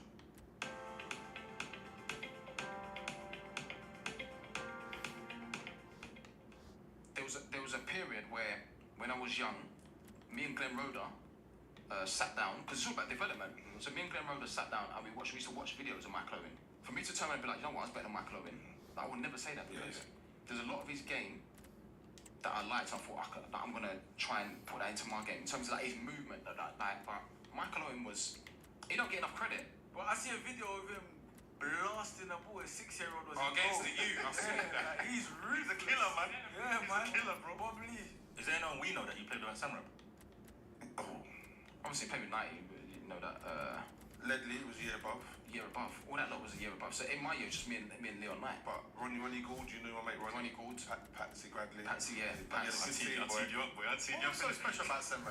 Because that's a ridiculous churn of players in that period of time. I think it was just like, you know where the teams before us, they always won. So it's almost like, okay, then usually the next one you just have to win as well. We had the best age group. Because that JT one, that Ledley King, Bobby Zamora. No, we had the best one. Yeah? Yeah, me and 90. It's only two of you though. It don't matter. Because but when we're scoring 60 goals each. Imagine that front two though, coming up and just seeing Jermaine Defoe and Leon Knight. Was it just scoring goals or was it tackle me and after the game you are done? How many red cards? None. We were just different. Like, you see, back then when teams had like normal kids, we had our names on the back of a shirt.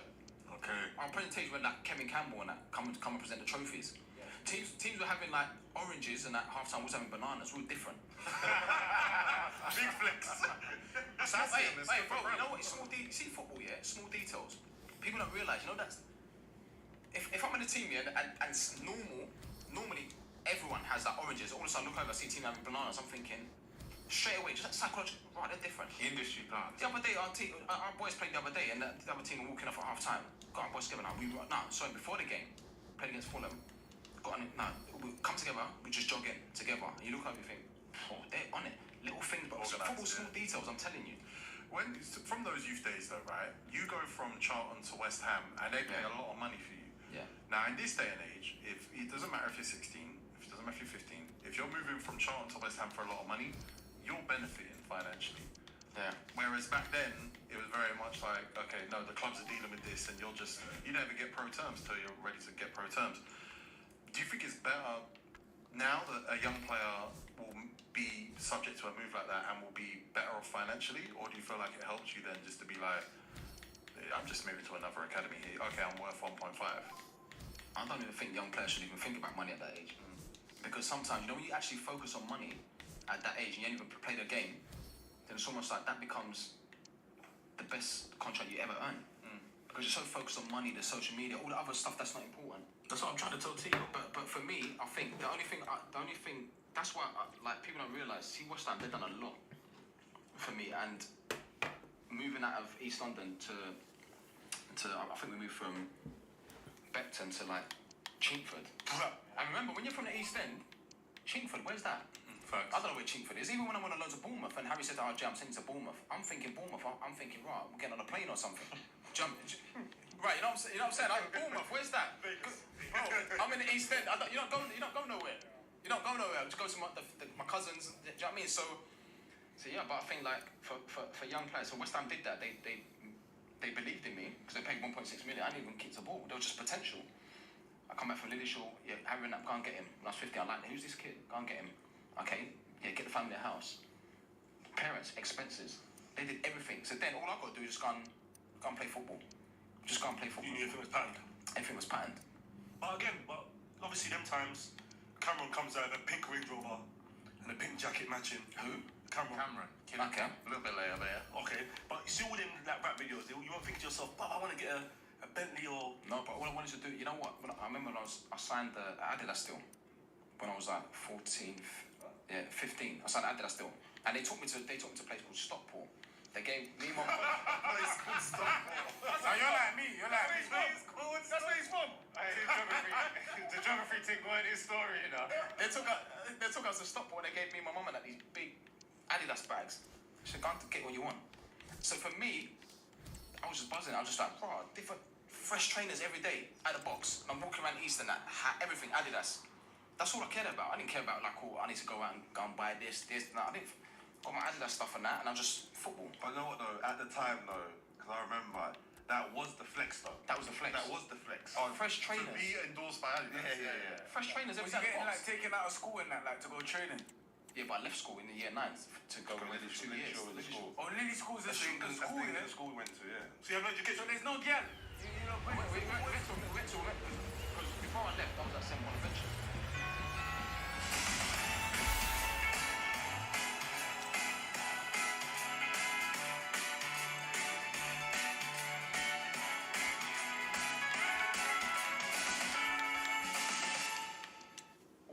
Boys' school.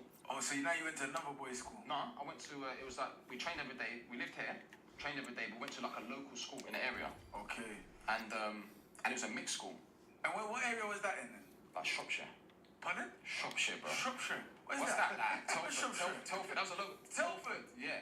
So there's no gal there basically, right? Gal in I Telford. need to get in Telford one time. Yeah, you linked the gal in Telford? She had no teeth, bro. No, man. She was no gal in clean. Telford ain't got no teeth. You played with Les Ferdinand, right? You played him at the end of his career. But Les Ferdinand was great, right? Well, He's from Congo, I don't care. He's from Congo. That was time, yeah. St. Lucia. He the Congo thing. Shut up, bro. He has got the Congo thing. Yeah, That's the Congo trim, bro. No, but every black man had that trim. No, brother, it was only the Congolese men in that, bro. You weren't there. No, that was big. That was big in Brixton. That one. Okay, Rio's got that trim now. Rio's got that trim right now. And what is going on with Rio? You're from Zaire. Not Congo, you're from Zaire. Mark Morrison, bro. You're still cool, innit? Huh? You're Rio still cool, innit? Yeah. You ain't called him about that trim? He done it himself. It's calm. Yeah, he had trims, though. Do you know what? It's weird though. I actually said that. I said, look, he's got a different trim. His trim's a horror show. I actually said that. He's got a different trim. That trim's different. Not his best. You don't like it? It's a horror show. High, the face high. Isn't it? The fade is high. The fade's on his head top. I'm gonna go out on a limb, yeah, and say that he don't like it either. He got screwed. Were people coming for him? Yeah, really trending. Yeah. Done it himself. Yeah, but Rio don't care. You shouldn't. Nah, he got smacked though. But Les Ferdinand, once he ended his playing career, he went into like behind the scenes in football, and he made it his mission to like employ as many black coaches, black directors, black everything else as possible. Obviously, he left QPR last year, but are there any other people in football that are trying to bridge that gap? There's loads. I think Troy Townsend and Andros' dad's done a lot of work. Yeah. All the campaigns and stuff. I remember these campaigns have gone since 1992. Yeah. These things. So when you see kick it out and show racing the red card and players still wearing a t-shirt and all that sort of stuff, take a knee. These campaigns, it's been going on since 1992. And then you think about like obviously black managers, like 4.4% black managers, all that sort of stuff. So it's like at some stage, these numbers have to change. So Rangers done well, to be fair, because when I finished playing at Rangers, they said, you know what, Stevie was ledge. Stevie said to me, JD, I know like realistically you're gonna play for another year, but what I'm gonna do is I'm gonna give you like a player-coach role, so that you get that experience, that coaching experience here. So when you leave Rangers, then at least you've got that year of a little bit of experience coaching. Because I remember before that, I said, you know what? Someone asked me a question about, are you going to go into coaching? I said, you know what? I don't want to waste my time. If I'm being honest, I would love to, because obviously I love football, but I don't want to waste my time doing my badges, all that sort of stuff, and then not get an opportunity. Then someone phoned me from Sky and said, can we do an interview? Because I heard what you said, it's quite sad. I said, yeah, cool, no problem. And he said, so why did you say that? I said, because there's been players before me that I speak to, like Les, Sol. I watched Dwight York. I've messaged Dwight. I mean, Dwight York, who's done more than, in terms of medals, who's won more than Dwight York and Andy Cole? Do you know what I mean? So why am I any different?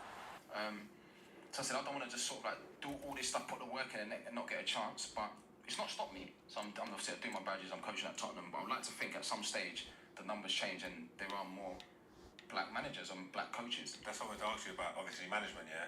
Would you want to, like, use your connections and go straight into a big job, or would you want to drop down to the Football League and work your way up or something? Or you just don't even care? It's like anything. You know if you get a first job, yeah? If you're working with good players, it makes your job a lot easier. Do you know what I mean? So it's got, for me, it has to be the right one for me. But then I think I'm not going to pick and choose and say, do you know what, I want to go to the Championship first, or I want to go like a Premier League job, because you just don't know what's out there. You don't know the opportunity. So if someone comes to me and be like, oh, this is a League One job, like, what do you think? I look at the squad and I'll be like, okay then, so it's League One and that, the squad's decent. Well, what's the ambition? Or Championship, what's the ambition then? So I don't think you can pick and choose. Because Sol Campbell did great at Macclesfield. Yeah. Paul Ince did great at MK Dons. But then it's like you go to a squad in a different league and the squad's not good enough for the league, then it's a different job. But it has to be the right one. Always make it be like, oh, that's his level. His level's League 2. His level's League 1. His level's Championship. But actually, have you got your head around that players are like different from you? Because do you lose your head in coaching drills? Because obviously, I mean finishing drills. Sorry. No. Because obviously, I'm just certain trying players will look and think like, why can't you do this? Man can do that first time. Yeah. Thierry said that, innit? Yeah. But I don't think I think you have to, like, you see when you start coaching, the ego has to go. You have to put the ego to the side, because I can't expect someone to be like, cause there's been a few times I've joined in the session, and the young players, they love it. Do you know what I mean? But I can't expect someone to be at that same. But even in the back of your head, you ain't seen someone do like a finish. What, 6'3" or now? Nah, but always listen. It takes time, innit? Do you know what I mean? It takes time. I'm not saying like when I was 16, I was like. Harry just say that. You said it when you were 16. Yeah, but it's not like. But when I was 16, but what I'm saying is, when I was 16, I'm not probably thinking every chance I get I'm gonna score. You're gonna miss chances. Yeah. Do you know what I mean? And then Ian Wright might have been looking at some of his finishes going like, he thinks he's so sick. But right, look, do you know the maddest thing is, right? For me, can you imagine, right? If you imagine growing up growing up in the East End, loving Ian Wright, posts all over the Warner, and then I walk into West Ham. The first person I saw was Wrighty, because Harry planned it. I know he planned it. Was Wrighty, and then when I walked in, Wrighty knew who I was. So can you imagine what that does for a 16-year-old? And then years later, the reason why I knew that is because Mark Bright, and Brighty told me recently, and then he actually said it in a documentary. So I was at Charlton when I was 14. So what happened? So when I come home from Liverpool, I go to Charlton and train with the first team at like 14, 15, and then we did a finishing session one day. And then I didn't know this. Brighty told me recently. So Brighty said he phoned Brighty. I said, right, because they were like this from Palace. He's phoned Brighty. Said, Brighty, I've just seen this kid, and he's you basically. Like it's crazy. So obviously, so then when I was linked to go to West Ham, they're having these conversations. So Wrighty's like, so obviously Wrighty's thinking, I can't wait to meet him and see him, and so that's why he knew when I was coming. Like he knew, and he was sort of like waiting for me, because obviously Brighty told him. Did you ever get that call, Jermaine? You need to see this kid. He's you. I've had. Do you know what? Brad Friedel said to me at Tottenham. He said, JD, Harry Kane's finishing. He said, he reminds me of you. The no backlift. Like, he said, Jay, when you leave this club, and then when I left Tottenham, I said to the kit man, I said, Steve, I said, you see this 18 shirt? I said, give it to Harry. How many times are you going to the change room and one of your teammates got a new hairline? What do you mean? Like they went Turkey or something? Who did that? Loads of times, come in and that, like, I'm just saying to the boys, like, hold on a minute, how you gone from skin fade? Andros, he's gone from skin fade. No, he's the poster boy for transplant. Yeah. Nobody has ever had a better hair transplant. He's got a good one. He's got a good Skin one. fade and that, and then you got like you put Joe in your hair. It's mad. Do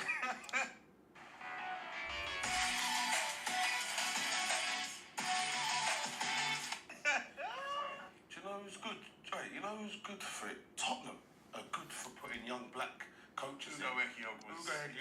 Chris My cousin Justin Cochran. I spoke to Josh the other day. Yes, my cousin. That's my guy. So Top coach. Top coach. I think he's going to be an England manager. He's going to bring me in.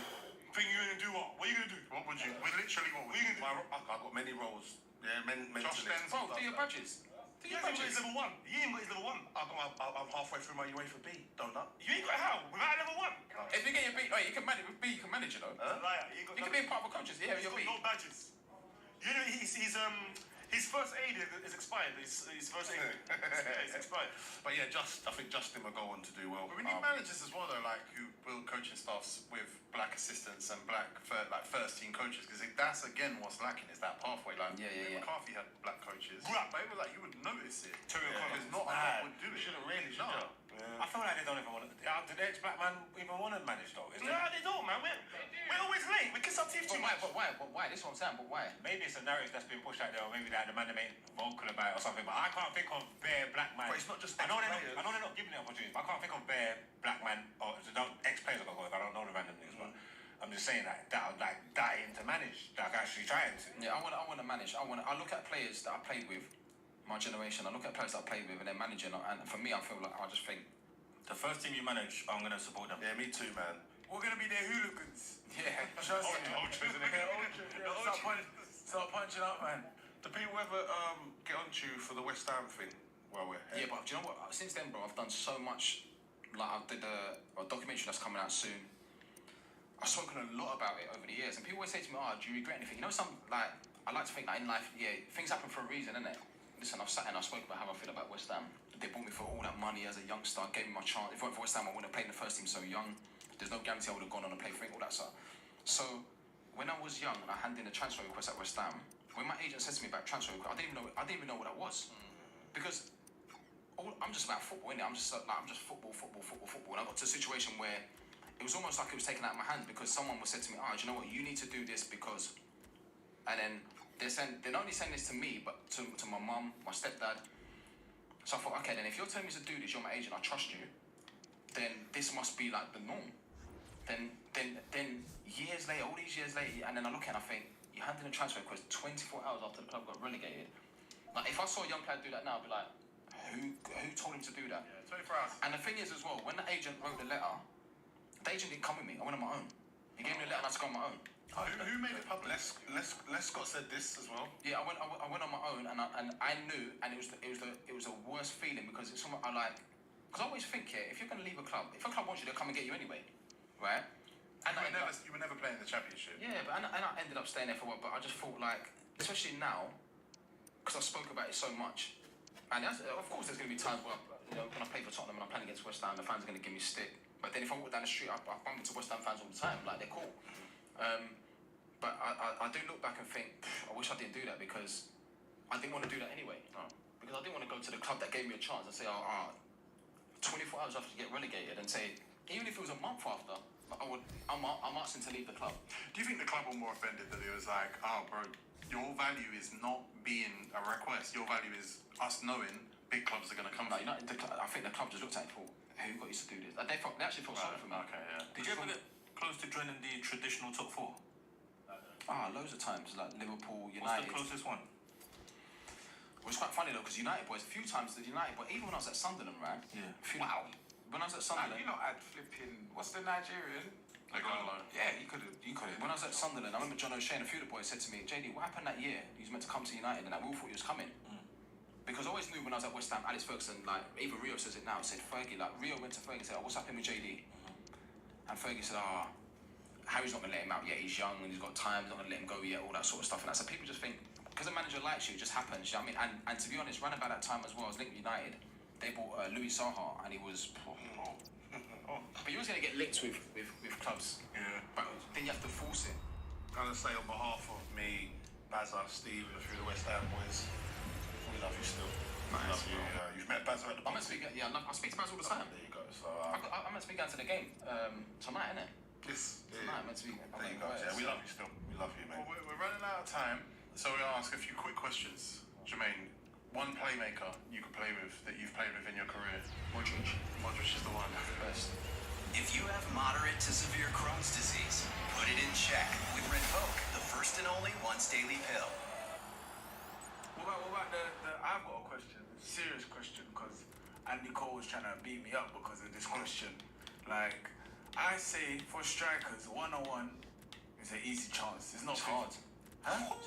He said, huh? He said, Like, Andy Cole got mad at him, you know. Do you know if you put a goalkeeper there now, yeah? Yeah. And maybe you talk to Andy Cole, you're talking to greatness, yeah? yeah. So if you put a goalkeeper there now, you throw the ball to me and I'll just touch it, bang. Like, I don't have to look because I know where the goal is.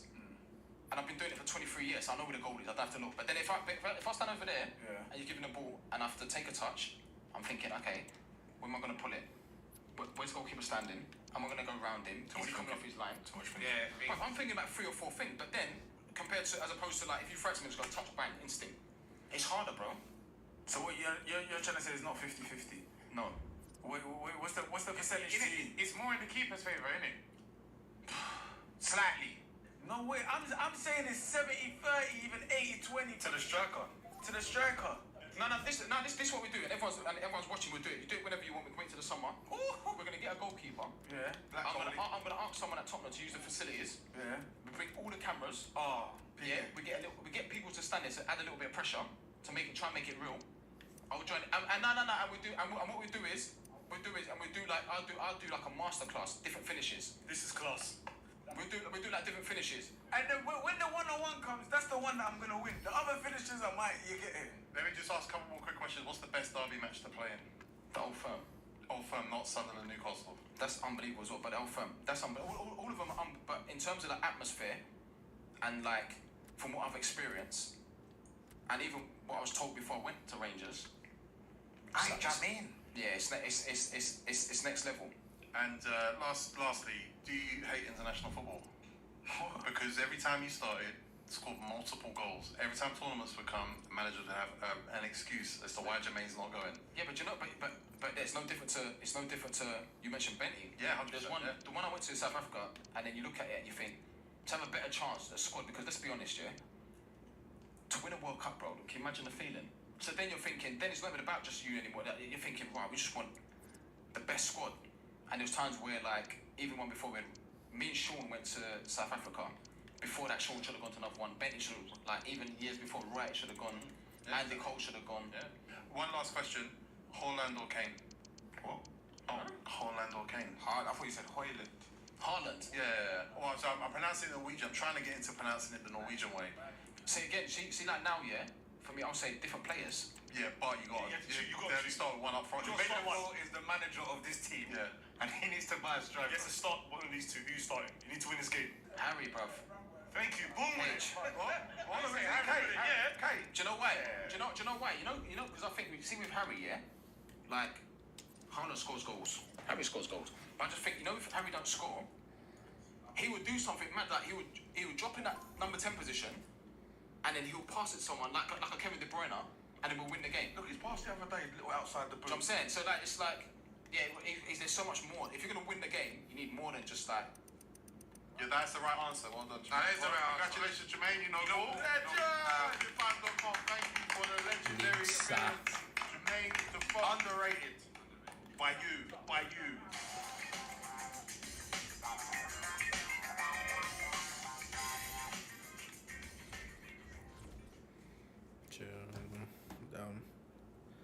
Dam Daniel. Espérate tú.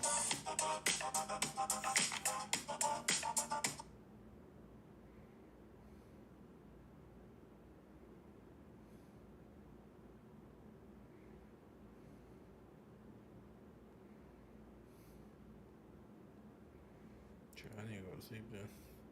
Yeah, night podcast.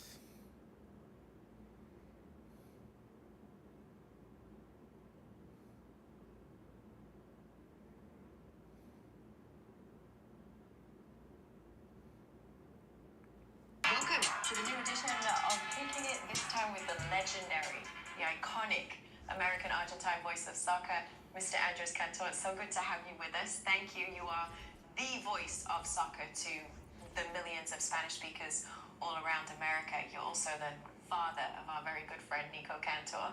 Is it weird to now be considered the father of Nico Cantor? Because I'm sure he's grown up his entire life being considered the son of. It definitely is. Thank you for having me. I'm so glad to be here with you guys. What's this doing? This belongs to you guys. Yeah, it is kind of weird. It's crazy that, you know, he's only 30 and every time I go work now and run into people, everyone says, hey, what a great job your son is doing. And I saw Nico doing this and Nico doing that, and I saw him on Champions League or on Golazo Show and this and that, and it makes me obviously super, super proud. Did you know he'd be successful, and how much did you enjoy his success? You know, I have to be subjective because I'm his dad. I knew he was going to be successful at anything he did. But I'm going to tell you how it happened because I remember, you know, when I was growing up, my dad was a gastroenterologist, a very good one, and wanted both my brother and myself to follow his food path and become doctors. And I didn't like medicine at all. I mean, I see blood and I think, kind of. Yeah, so, I took a totally different direction, but I do remember how he didn't pressure me, per se, but he kept on saying, how he would like for me to be a doctor and follow, his career and this and that. And I remember that when Nico started liking football and started coming over with me to trips, to games, to tournaments, etc. I said, I'm going to let him decide. And he decided by himself. And once, he was into this, I knew he was going to be very, very successful. And, he has an encyclopedic... It's crazy. It's crazy. It's ridiculous. He knows certain plays about games that I've called when he wasn't born. Yeah, I got to work with him on the Galazzo show. And the thing that stands out to me the most is that given all your success and how you maybe got him to the door, he said, I want to earn this myself. I want to carve out a path for me that does not necessarily mean I'm connected to you as dad, as a son. I'm going to be the most successful person I can be with my work ethic and prove that I deserve to be here, that you didn't hand me this role. And he's, working on the Golasso show, he's so kind, he's passionate, he's competitive, which I love about him, but I think above anything else, you've raised a good son, a good man. He gets that competitive edge from me. But he's seen all my bad sides on a soccer field.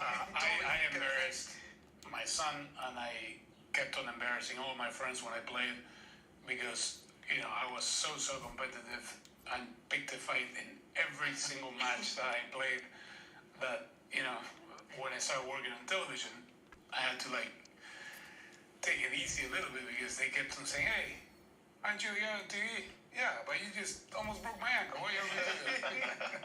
I echo totally what Charlie said. I feel like we all respect the encyclopedic memory and brain that he has for football, but more than anything, I've never met anybody who doesn't like working with Nico. He's such a good teammate. He's got integrity, honesty. He's just a really good young man. Oh, by the way, you got engaged. Congratulations. Shout out, Nico. Mariana, shout out to Mariana. Yes. He finally popped the whenever question. She's up here in Stanford, I'll have dinner with them every Monday and Thursday night.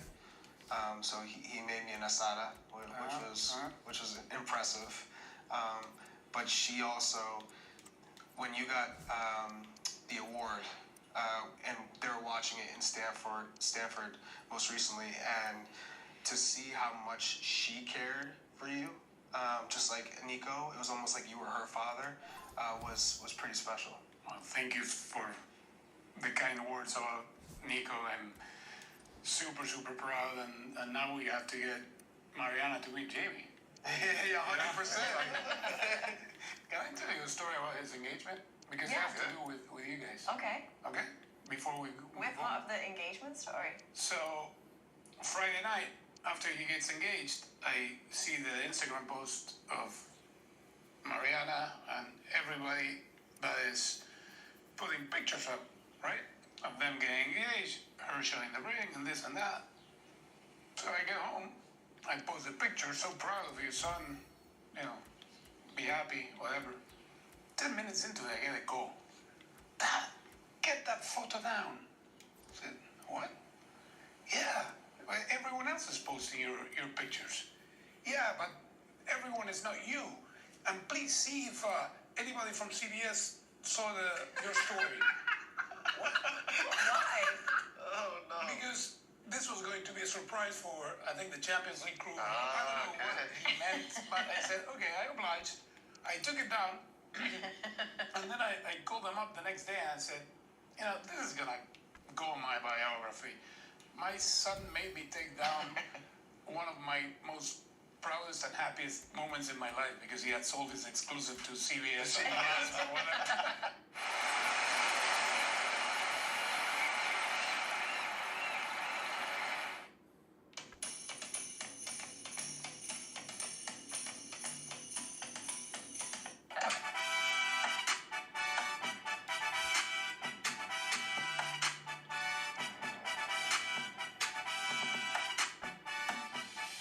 talk about your path in football personally. What's your memory of any of these three? Because I know that you've been involved in calling iconic moments, I think particularly for Charlie, right? But just your memories of them playing the game. I have the best. I don't like to compare eras of football, but obviously when these guys played in the national team, it was totally different than it is now. They were way more reachable, and I enjoyed calling every single game that these guys played. I always say that if it weren't for the '94 generation, none of what happened to U.S. soccer would exist today. I mean, the '94 generation was a bunch of semi-pro, very good players that had a huge impact in the game here in our country. And then you guys came, and everyone is getting better by the day. You see the talent that this national team has. What if you pitched this national team against their national team? I know you don't like to compare it. But I remember what Landon said in that argument, and I think you guys had more character. You had more fiber to the U.S. national team, if that means anything. It's like you felt, you were representing your country. Not that, the kids now don't, but, you mostly, played home and then went abroad, like many of the players now, but still I felt they had something different.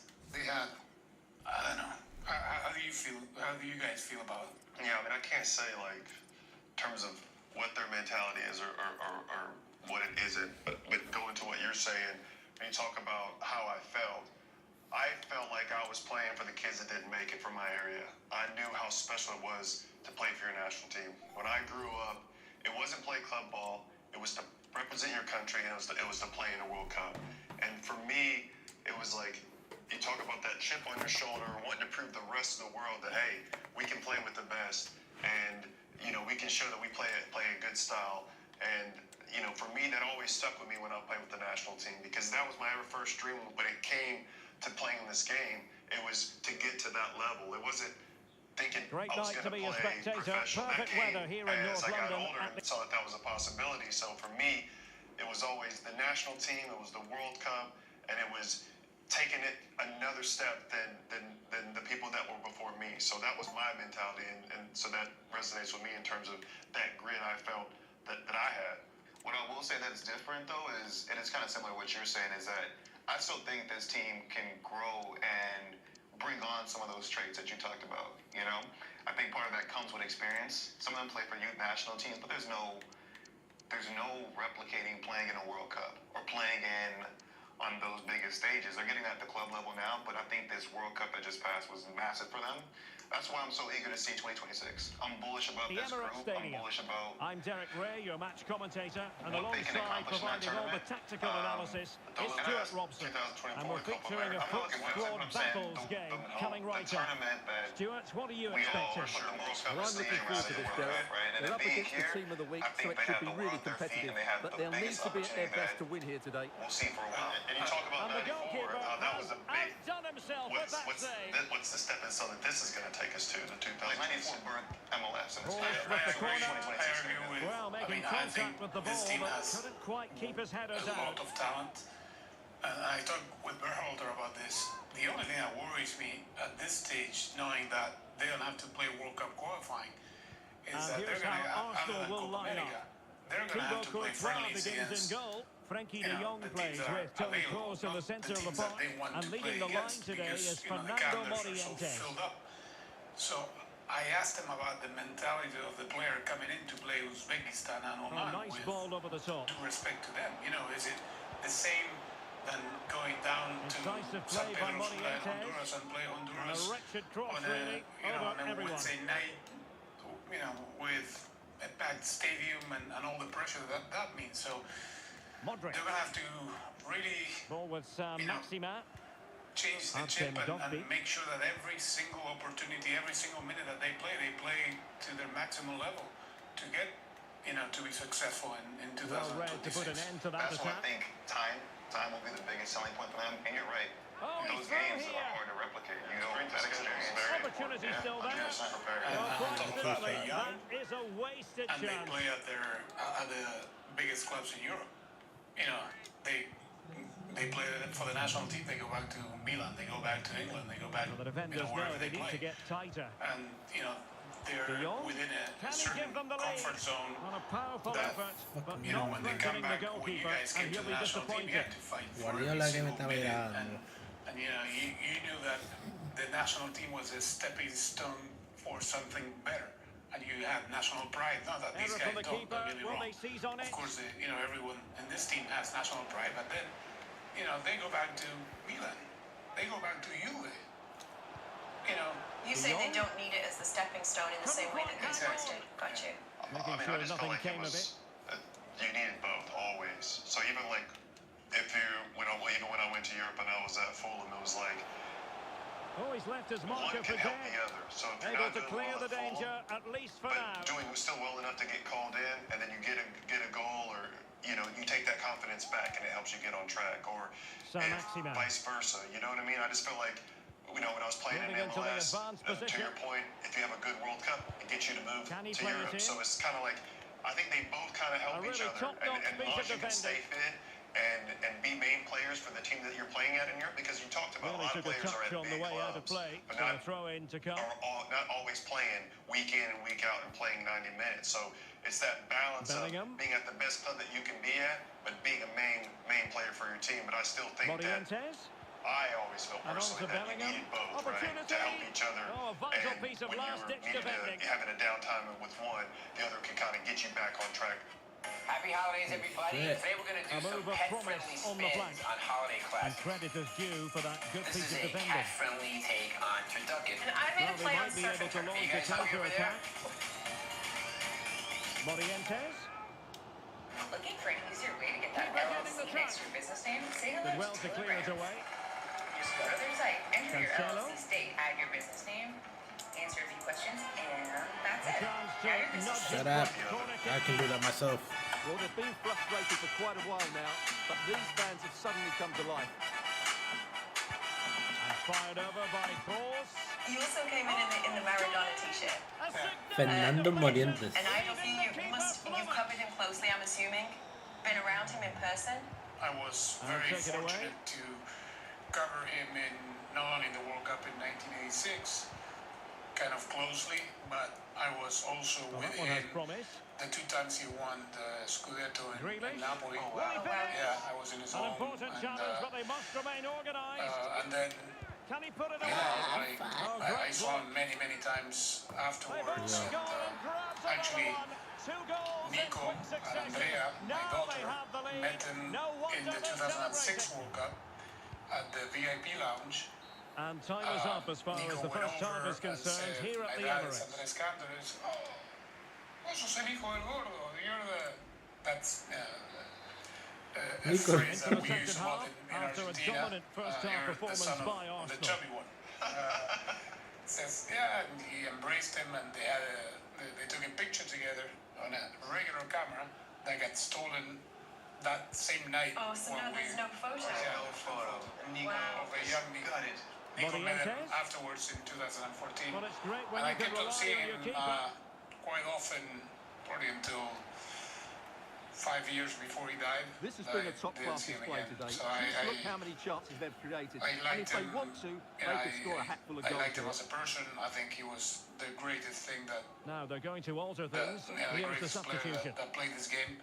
He is And they have possession legendary again. as a player, obviously. He's also legendary for Arsenal his pushing life forward off with the options field. available. Being having that kind of access to somebody like that. Did you see things that shocked you? No, honestly, I didn't. Obviously, And over it comes. we knew. No I nonsense mean, clearance. everyone in Argentina, I guess, knew that he had an addiction, but it's But like just not properly nobody looking talked after the ball. about it too much. An addiction to drugs. De Jong. Or whatever he was doing, and then we found out that he Bellingham. had an addiction to alcohol as well. You know, he had And back to De a Jong. rough life. Why'd you say that? Well, because he explained it better, and again, it's a different world. He came from the slums of Villa Fiorito in Argentina, one of the poorest neighborhoods in the city. And he always used the phrase, "They gave me a kick in the butt, and I landed on top of the Eiffel Tower. On the way up, nobody told me, what I was supposed to do. So here I was, sitting at the top of the Eiffel Tower, looking down, and everyone's looking at me. And 3-4 years before, I was in a room with my 7 brothers, sleeping in the same room, with no money, with just 1 meal a day. And time for the change on now. my way up, nobody explained, how things are or what I'm supposed to do. And then obviously he became, I thought he was a master of handling his public persona to the press and to sponsors and everyone else. Inside your own penalty area. He was self-taught. I mean, there is no way to teach anybody how to react after you become 20 minutes a world remaining. superstar. But it was like almost overnight for him. 1979, he wins the Youth World Cup. Moving it forward. Then goes to Boca Juniors, then gets sold to Well, Barcelona. it fizzles out thanks to They that break piece of him defending. apart. He fights to get into the World Cup. The winning the World Cup in '86, winning the 2 titles in Italy, with all the social and political onto Morientes. Pressure that team had once he was good and showed the Italians that the Napoli team could win the Scudetto. It was, it took him to heights that were... He has that level. He's like Princess Diana. I remember exactly where I was when I heard she died. I remember exactly where I was when I heard Diego Maradona had passed. Where were you? I was home. It was early morning in Miami. I started, what's up? Say, turn on Argentine TV because there's something going on with you. So I turned on I put on the Argentinian TV channels, and they were all speculating. And then suddenly one breaks the news officially, and I just started crying like I had lost a family member. I still choke up to this day just thinking about it. You always call him Diego, not Maradona, which is what we would all use, right? Is that an Argentinian thing, or is that a personal relationship thing? No, it's an Argentinian thing. Okay. For us, if you say Diego, everybody knows who you're talking about. There's just the one. Yeah, there's just one. It's in Argentina, it's just Diego. Has Messi caught up, or is Maradona still Well, it might not get his side back into this game, but I have to say, that was a top-class save. It's so unfair to Messi, because, Messi, intercepting it I think, is the intelligently. greatest player, does also play the game in his era. And I think you cannot compare, I cannot say that Diego was better than Pelé or Pelé was better than Diego. Everyone played in its own time. Getting in there to You guys intercept. play in your own time. Now it's different. Diego played in an era of football where he got hit Fernando Morientes. 20 times more than Messi got hit in his career in Barcelona. And This is Kroos. it was a different type of And football. on to Bellingham. To get a yellow card, you had to pretty much Can he finish put this? those studs And up still a chance. on somebody's And knee. holding on to it at the The second playing time of pitches asking. were so bad. The Azteca Stadium, if you see frame by frame his second goal against England. Frankie de Jong. GMC Sierra. Takafusa It's the Kubo. truck. Orange is designed for the holidays. Get $3,500 purchase cash on select 2023 Sierra And on to models. Bellingham. Or get a total of $6,000 purchase allowance when you trade in an eligible vehicle.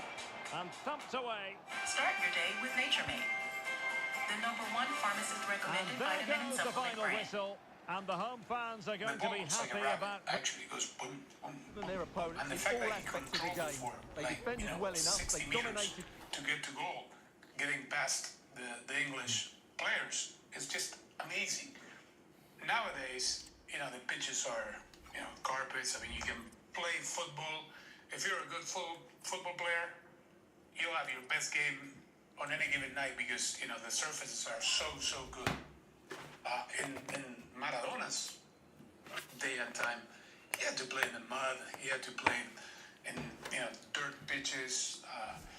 And now, going back to today, you know, how many times have we not seen Messi or anybody else for that matter?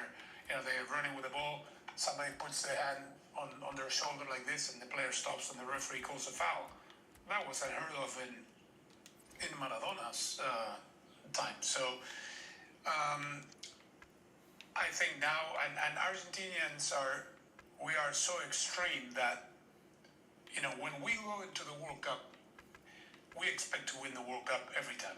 We don't go there to participate. We go to the World Cups to win it. Being second place is not good enough. So Diego, unfortunately Messi had, you know, Diego winning the World Cup in '86 that put him, you know, at the top. And Messi had failed 4 times to win the World Cup, even though he got to the final in 2014. So our Argentinian mindset, which it is what it is because football is what it is for us, and it shouldn't be that way because reaching the final is, I think it's a big accomplishment. Of course, everyone wants to win it, of course. But Messi hadn't won the World Cup. Hello, it's great to be with you, and no problems at all on the weather front as we get ready for this match. I'm Derek Ray, getting ready to bring you all the action, accompanied by my broadcasting partner, Stuart Robson. And with kick-off just moments away, we really should be in for a magnificent occasion. It's the Kickers versus Arsenal. Well, Joe, we can talk about coaches and their methods, but it's now down to the players. Which ones are going to stand out? Who will affect the game? And who? And Messi could not sit in the same table with Diego. Great moment until he won the World Cup. Now he can. And now I have issues. Big time issues. I have. Well, let's take another look. And it's not good enough defensively. They're slow to react, don't get tight enough, and don't deal with the situation. And there's the outcome. The wallpaper of my phone. The Kickers get the ball moving again, and a swift response is required after this setback. December 19th. I changed it like in March. I said, yeah, I like this kid. I mean, this kid is like awesome. The kid being Messi. Tony Kroos. And I changed it. And now my wallpaper on the phone is Messi. Not Nico. Never. No, that happens. Very alert defending to put a stop to the chance. Football. Oh, this looks useful. The keeper diving magnificently to make sure he got there. You were born in Argentina, but you moved to LA. Yes. How were you able to watch those games and feel so connected? Because I couldn't watch a damn game until I got to high school. Yeah. So how were you still so close and attached to the national team? Look how prehistoric this sounds. And there's the delivery. There were lots of games that were shown on closed circuit TV. So I used to go to bars or wherever they were showing games, and sometimes I drove to Mexico, to Tijuana, to watch games because we knew that Mexican television was showing it. This is before the cable era, the satellites, and all of that. Well, the fans want to see we drove with some friends to Tijuana to watch the big games. Might really be able to trouble them here. You went to Well, USC. it looked as though it had a chance of going in. Well, he should make the keeper work there, No, but you sense a goal is coming. I knew that I liked writing. When I lived in Argentina, after my dad took me to the games, I used to come back home and used to write the report of the game just for myself because I liked writing. And I liked, putting on paper what I had just seen. I was 12, 13, 14. It was crazy. It's a journal for you almost. Yeah, kind of. Beating the defender. So I went to I came and the cross goes in.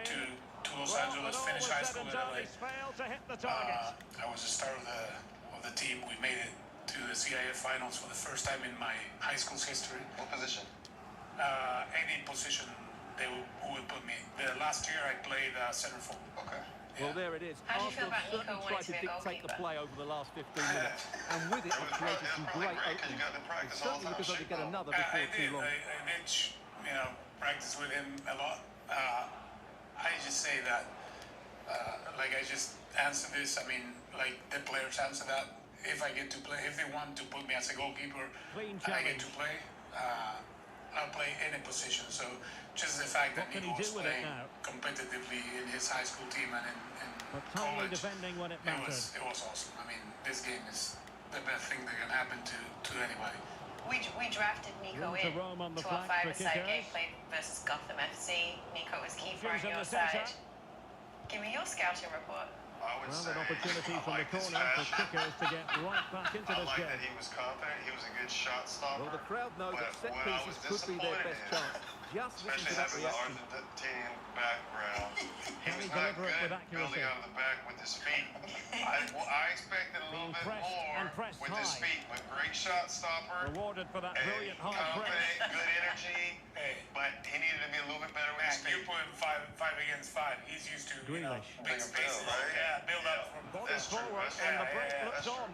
Clint was ruthless that day. I'll Well, forget they that have to pay one. attention. Yeah, he was. And we looked, that's the time we looked it out. Yeah, man, so it was good. I got a lot of love for Nico. How old when you moved over here? I was 14 and a half. Okay, so I mean, you've talked about to be able to watch certain games, you would have to drive to Mexico. What about World Cups? What about international soccer? Is that the same scenario? Yeah, same scenario. I mean, the World Cups until the 19... Oh, what an opportunity. 1982 World Cup, I wasn't here because I did go to Spain, but the 1978 World Cup, which I won back home, watched in person. Back with the But I action, remember and the Arsenal 1978 World Cup sprinting was away shown on with closed ease. circuit television throughout the States. So it was very tough those 1 days minute to of stoppage watch time games, has but been added I on. did get to in the World Cups. I went to 78. The 74 I was home. I was in Argentina. I watched it in black and And white. so it is, the first-class Did story school has been... because it was in the middle of the morning. So with my friends that were all, soccer fans like I Well, the was. kickers were we anything but pretended that at we their went to best school in the and first then half. ended Looking up in a the different bar story watching the now in games. the second 45. 78 I was there, and then from 78 on I missed the 1990 World Cup because the network Can't decided miss, surely. for me to, since I was the only Brilliant play-by-play announcer craftsmanship and danger in the still. 3 World Cups that I did for Univision, 1994, 98, I called every single World Cup But it just match. petered out. I was unable to go to Italy, so I called it from our studios Wow. in Laguna Niguel. That lack of access in America, or lack of exposure in America, coverage of the World Cups meant Well, that it was in the right for a place certain to generation of intercept. American, if they wanted to watch the World Cup, they watched the Spanish broadcast, Yes. right? So it was your voice Well, making that they considerable would hear. progress with the ball. Just when you think about the way that the And game has Bellingham. developed now to where we Here's are, Kroos. where it's through here. it's a hot priority, Oh, right, to this try is and get the rights to a World Cup, outrageously good especially when you're stuff. thinking about Well, great 2026 and how reflection from big the that's going to keeper. be in this He did country. brilliantly It there. must feel like soccer has come such an incredibly long way Here it in is now, America. a substitution. It's Corner kick delivery from Toni incredible Kroos. how far, A not only in splendid America, header, but a how fine save. accessible Well, another corner kick football conceded. soccer Let's is see what they do nowadays. this time. You can watch a Well, the game header from needed to be a anywhere in the lot world. better than that. Didn't the really palm make of the your keeper hand. work. We were the only ones that first SIN that became Univision to show Well, games the on a defenders national know they need basis. to get tighter. Not Can't only for really the allow Mexican runs League, like not that. only the World Cups, not only Kroos. games from Europe, but from any live That's a routine soccer that there take. was, it was on Univision. I'm curious.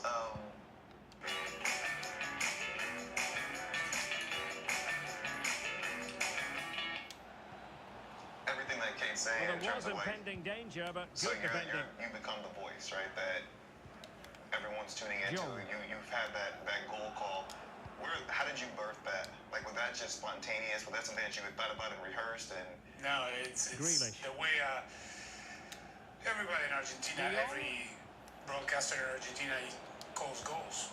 And on You to know, I grew Bellingham. up listening to radio Forcing more than him. TV in Spot my on days, with that and tackle. that's the way everyone called the goals. So I just, I guess, helped popularize the fact that the goal is called that way by calling so many matches, and I They need do to get realize now tighter. that Well, nothing going back comes of it. to It your looked question promising. is that I sat in the throne Just 20 minutes remaining now. of American soccer on television Morientes. for like 14 years until everything exploded On with to satellite Grealish. streaming, Opportunity here. cable.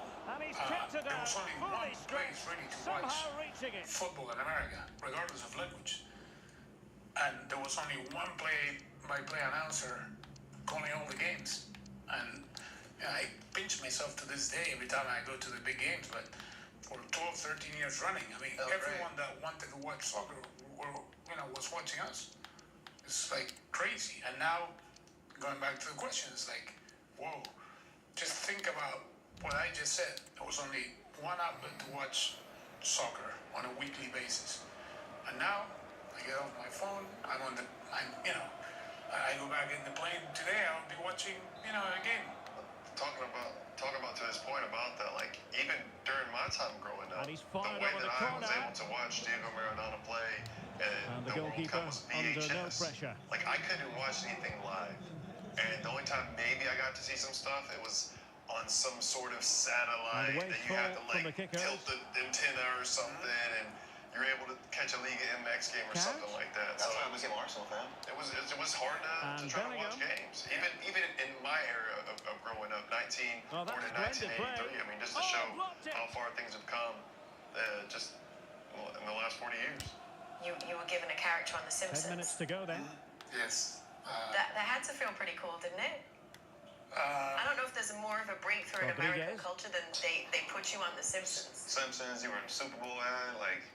Yeah, I was lucky enough to do. And with that, the attack fizzles out. Soccer related, but outside of football Couldn't things. find like a teammate, The Simpsons, unfortunately. movie, And a throw in to I did come. a cameo in Speed Racer, which I thought was going to make me a millionaire because it was supposed to be the blockbuster Our man of on the the summer. side of the pitch is gesturing. He only really looked at the on his shoulder there and he's in some discomfort. It's tough cooking. I think you stay out there. I Cheers, get Jeff. SAG-AFTRA check. Wow. And the kicker is doing well to win it back. $7.13.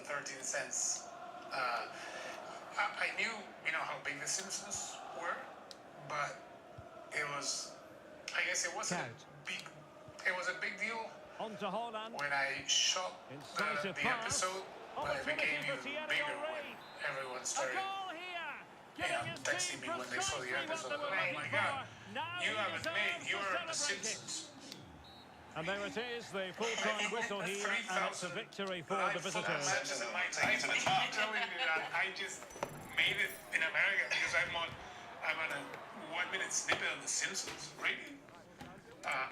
Of course, I understand what it means. How many subscriptions have got? You must have every subscription going. Yeah.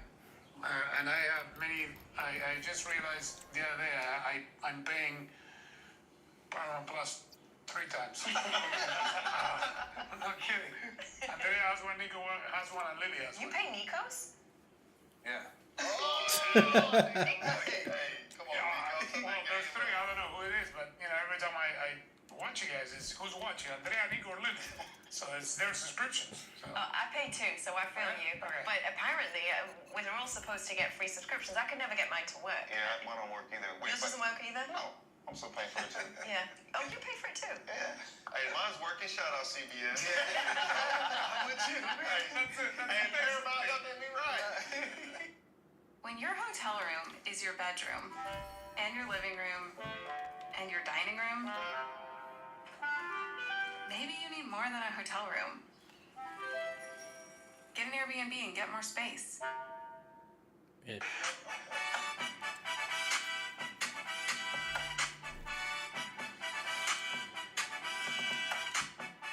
You cut through in America through the symptoms and obviously just being the voice, but when Argentina just won this World Cup, it felt like you blew up in Argentina. Delighted to be able to report very agreeable weather for the fans Is that here right? at the Emirates I didn't know Stadium. that. My name is Derek Ray, and sitting alongside me, ready to provide all the analysis, is Stuart Robson. And with the game just moments away now, this really ought to be a superb watch. It's Arsenal against the Hoops. Thanks, Derek. Well, often we talk about the tactics, the individual players that are missing, but so often it's the mentality of the players that is So what was so special about that call? Like what? Because I jumped up on air and I lost it. I have the phone. This is shot with my phone, so I'm like front and center, and you can see my eyes teared up, and I'm yelling, Argentina, and just like letting my. I was almost crying. So that thing went super viral all over. And suddenly it became super popular in Argentina. It's funny because I went in March and I'm walking the streets of Buenos Aires and people were walking up to me and I was going like this, it's like, oh, whoa. They would come up to me and says, "You're Andres Cantor." Yes. Oh my God, can I have a selfie? Well read to ease the pressure. Selfie. Can I have a selfie? I was lucky enough that, I mean, people like Not really the ideal or related, clearance. I guess, to the way I handled that goal, which was Can't miss, surely. one of the nicest He's and found the most net. probably memorable goals of my life. Do you plan, So like, the game continues, lines and Arsenal cantering to victory now. You were talking about after your goal call, or excuse me, And with after the that, penalty the call, attack and then you fizzles go out. back, you're there for the homecoming, their first game, and you get approached by some of your own, right? Like, what did that moment mean to you? Because you'd already won acceptance, you'd already been crowned El Rey here in the States, you're on The Simpsons, you're doing Super Bowl ads, but now And that's it's an your own people important who are finally, like, intervention. appreciating you and celebrating you. Like, what did that moment mean to you? Yeah, it was very special, actually. It was very, very special. It was like changing the lyrics of Frank Sinatra's New York. If you can make it here, you can make it anywhere. So it's like I went back home and I finally, you know. Tremendously strong in the but tackle. I lived in the U.S. most of my life. That's the reality. I mean, I lived here, 45 years, and in Argentina, 14, 15, because I went back and then came back. Well, that's how to keep the opposition at bay. I still have this connection with Argentina because it's your being afforded birth too much country, room. and I have still some family there, and my friends of life are there. And it's two for him today. It was very, very special to get recognized.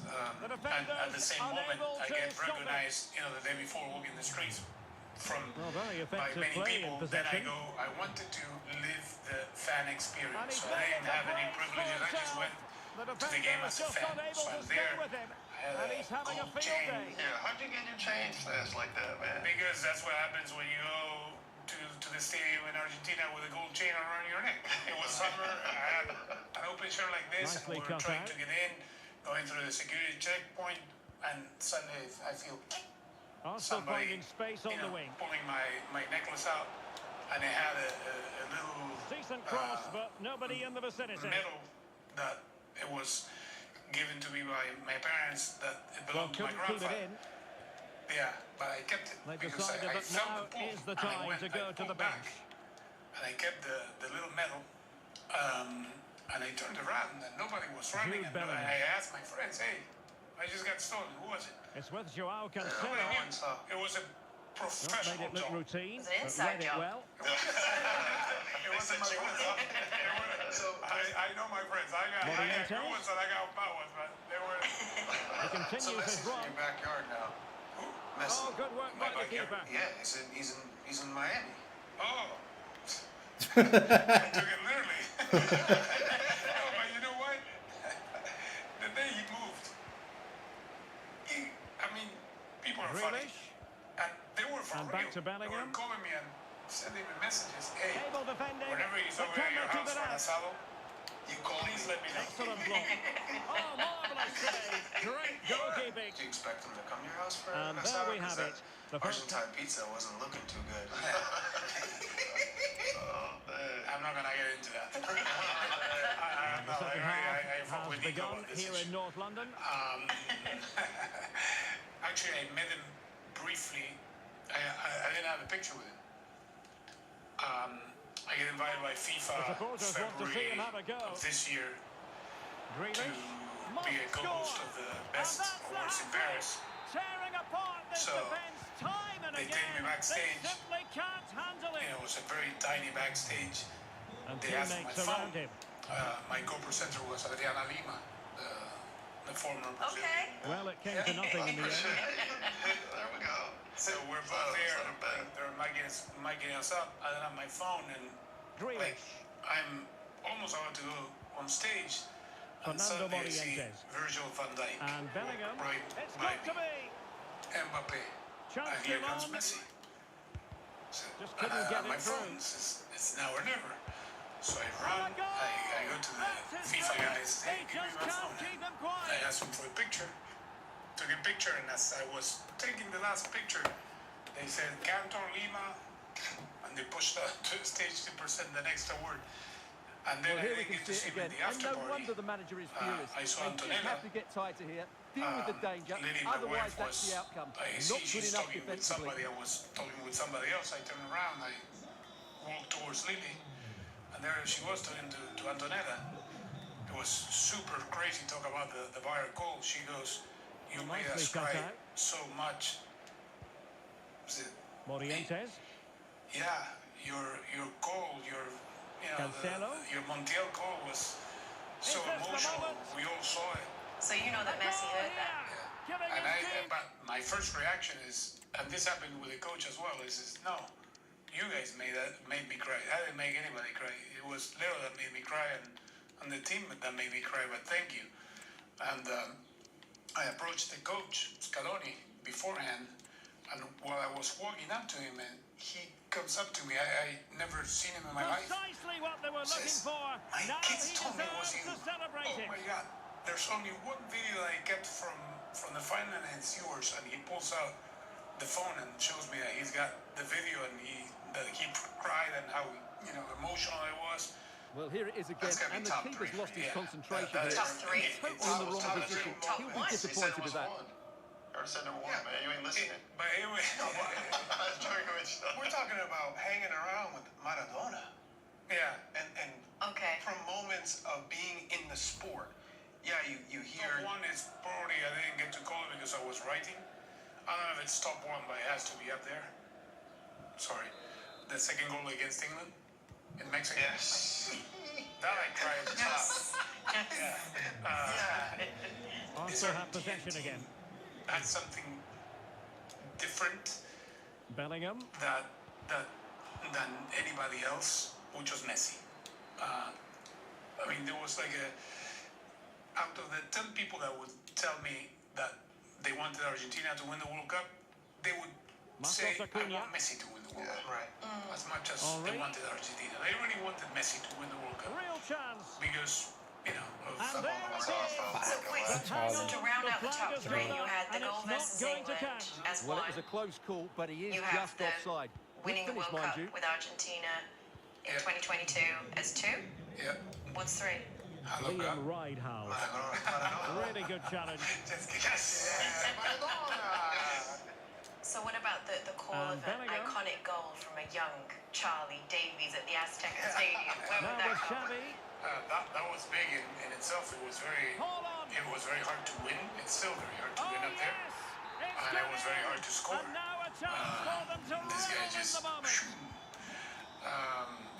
that was big, and I think Didn't even make top 100, did it?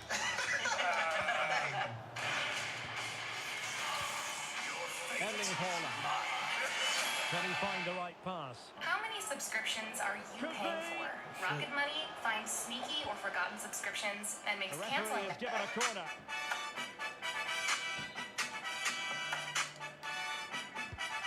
Well, they weren't able to capitalise.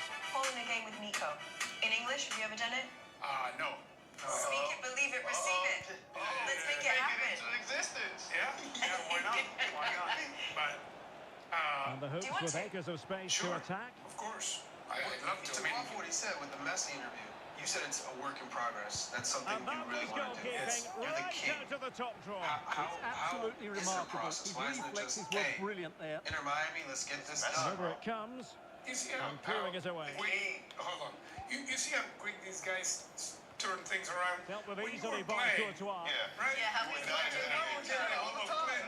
man, I can't do it. All I need is 5 minutes. No, man, not today, not today. Call the press officer. And now it's like, Jude Bellingham. Just let me finger. yeah, hey, listen. Count. The king is calling. fans want to see a finish. Very well Putting his done. body The on the king, thank you line. for that. Already. And And diving to thwart him. come full circle. And they've been getting Maybe, two I don't know. substitutes Calling warmed up, games in and English both will for come the on next here. World Cups could be, and with Nico, could be something fun. Oh, Nico's going to Over Fox. it comes. No. Well, they made great contact with that one, but the goalkeeper had his own ideas. Maybe, I don't know. Obviously, the goal call is so famous, right? The extended goal call. You can, I don't know if you've ever And that timed is going yourself to be how a free long you kick. go, but it's long. I'm wondering of the three of you, Well, which straight guy would into be the able meat to, of who's the got the better penalty area. lungs? who'd be able to hold out. And the So referee is we're added going on to set 2 you a minutes challenge. of stoppage time. I would bet on Mo. Pressing forward, trying to catch You the were going to man. Mo? Why? He's got the voice, he's got the lungs. Okay. By the way, are we doing this like individually? No. It's a count of 3, and then when you drop out, you drop out. And there goes the final whistle. And the home fans are going. That's how it works. They did most things right, and their attacking play was inventive and had a real cutting edge. That was a really dominant display from them today. No. I want to watch it again. Okay, I want to watch these Does guys. Andrews have to join in? That's fine. Okay, it's between the 3 of you. All right. So ready? I'll be the judge. I'm going to give you a 3, 2, 1, go. Yeah, but he has to actually go because he's gonna start bullshit. I already know. All right. Okay. Are we ready? Yeah. 3, 2, 1, go.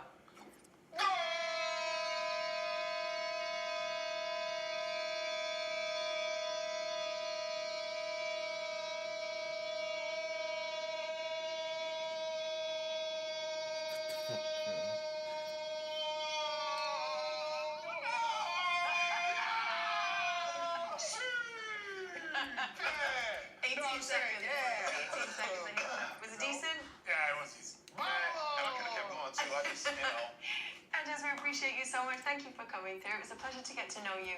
I felt like I already knew you because of knowing you through Nico, but this was really cool. I appreciate your time. Thank you so much for Good to having me. see. We're hugging shot. Can I give you a hug? Hey, we gotta get a rematch though. I'm not gonna lie. No, it's over. It ain't one and done. It's always best. Thank you, man. Legend. Thank you, man. Appreciate you coming on. El Rey.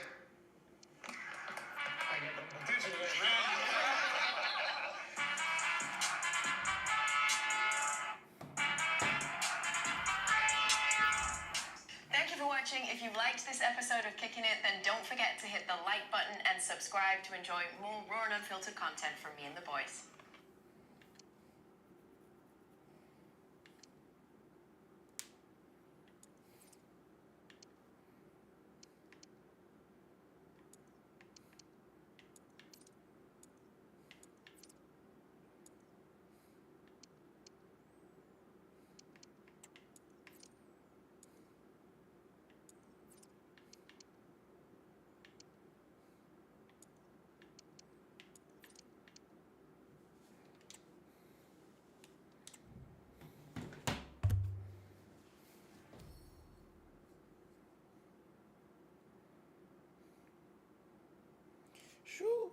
Shoo. Damn, it wasn't me. It wasn't me. Should I just watch Fútbol Américas looking ass? Okay, you're watching the Oxygen. I watch it at BSPN. But with the show hold it. Today at 11 a.m.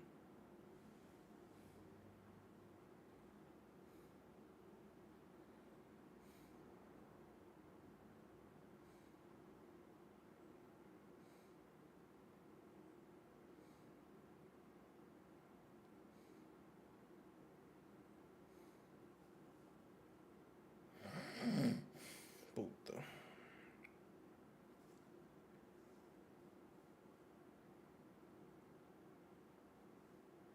Purple picante.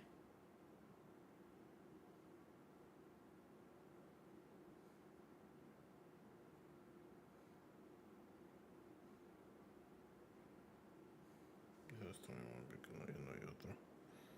Fue esto nomás. Bien.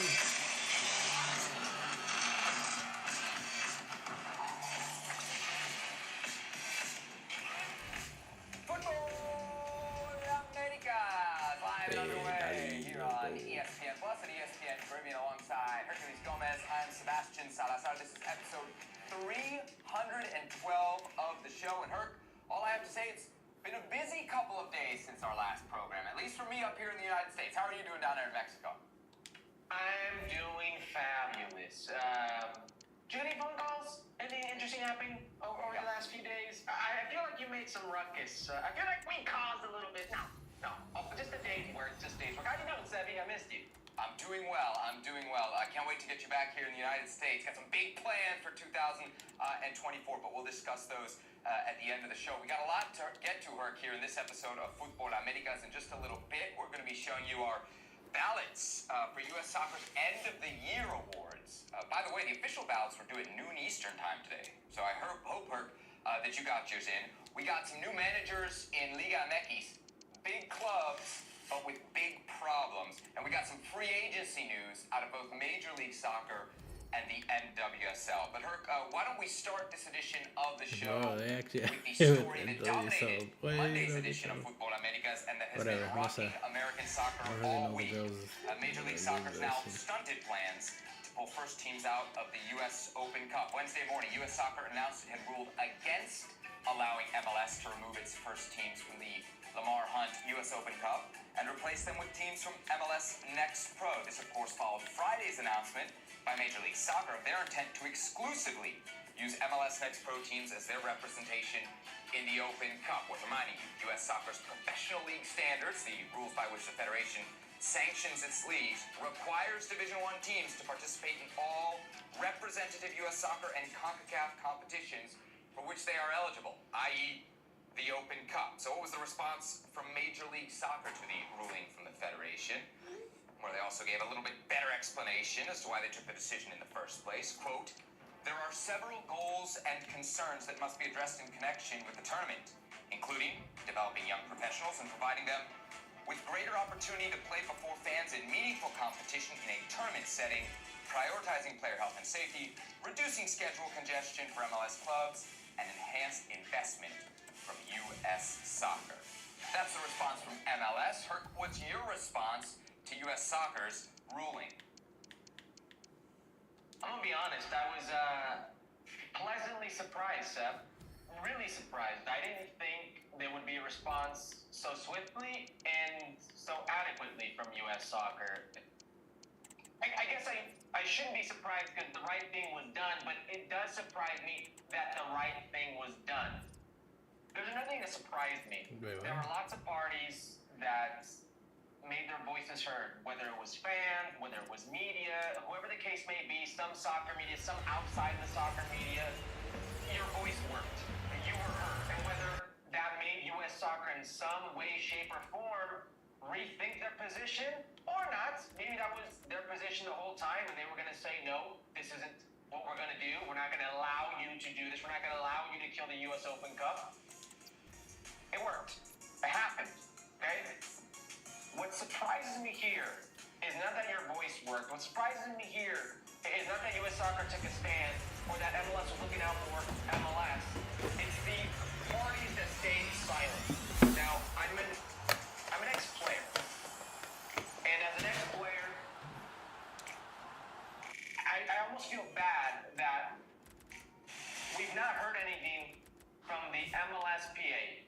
We've not heard anything from Bob Foose, the director of the MLSPA, who's beholden to every single player on that team. Now, I want to read something to you that Bob Foose mentioned June, okay, when the Lamar Hunt U.S. Open Cup and Bob Garber were in the news because Garber said it wasn't what they wanted, a reflection of Major League Soccer to the world, et cetera, et cetera.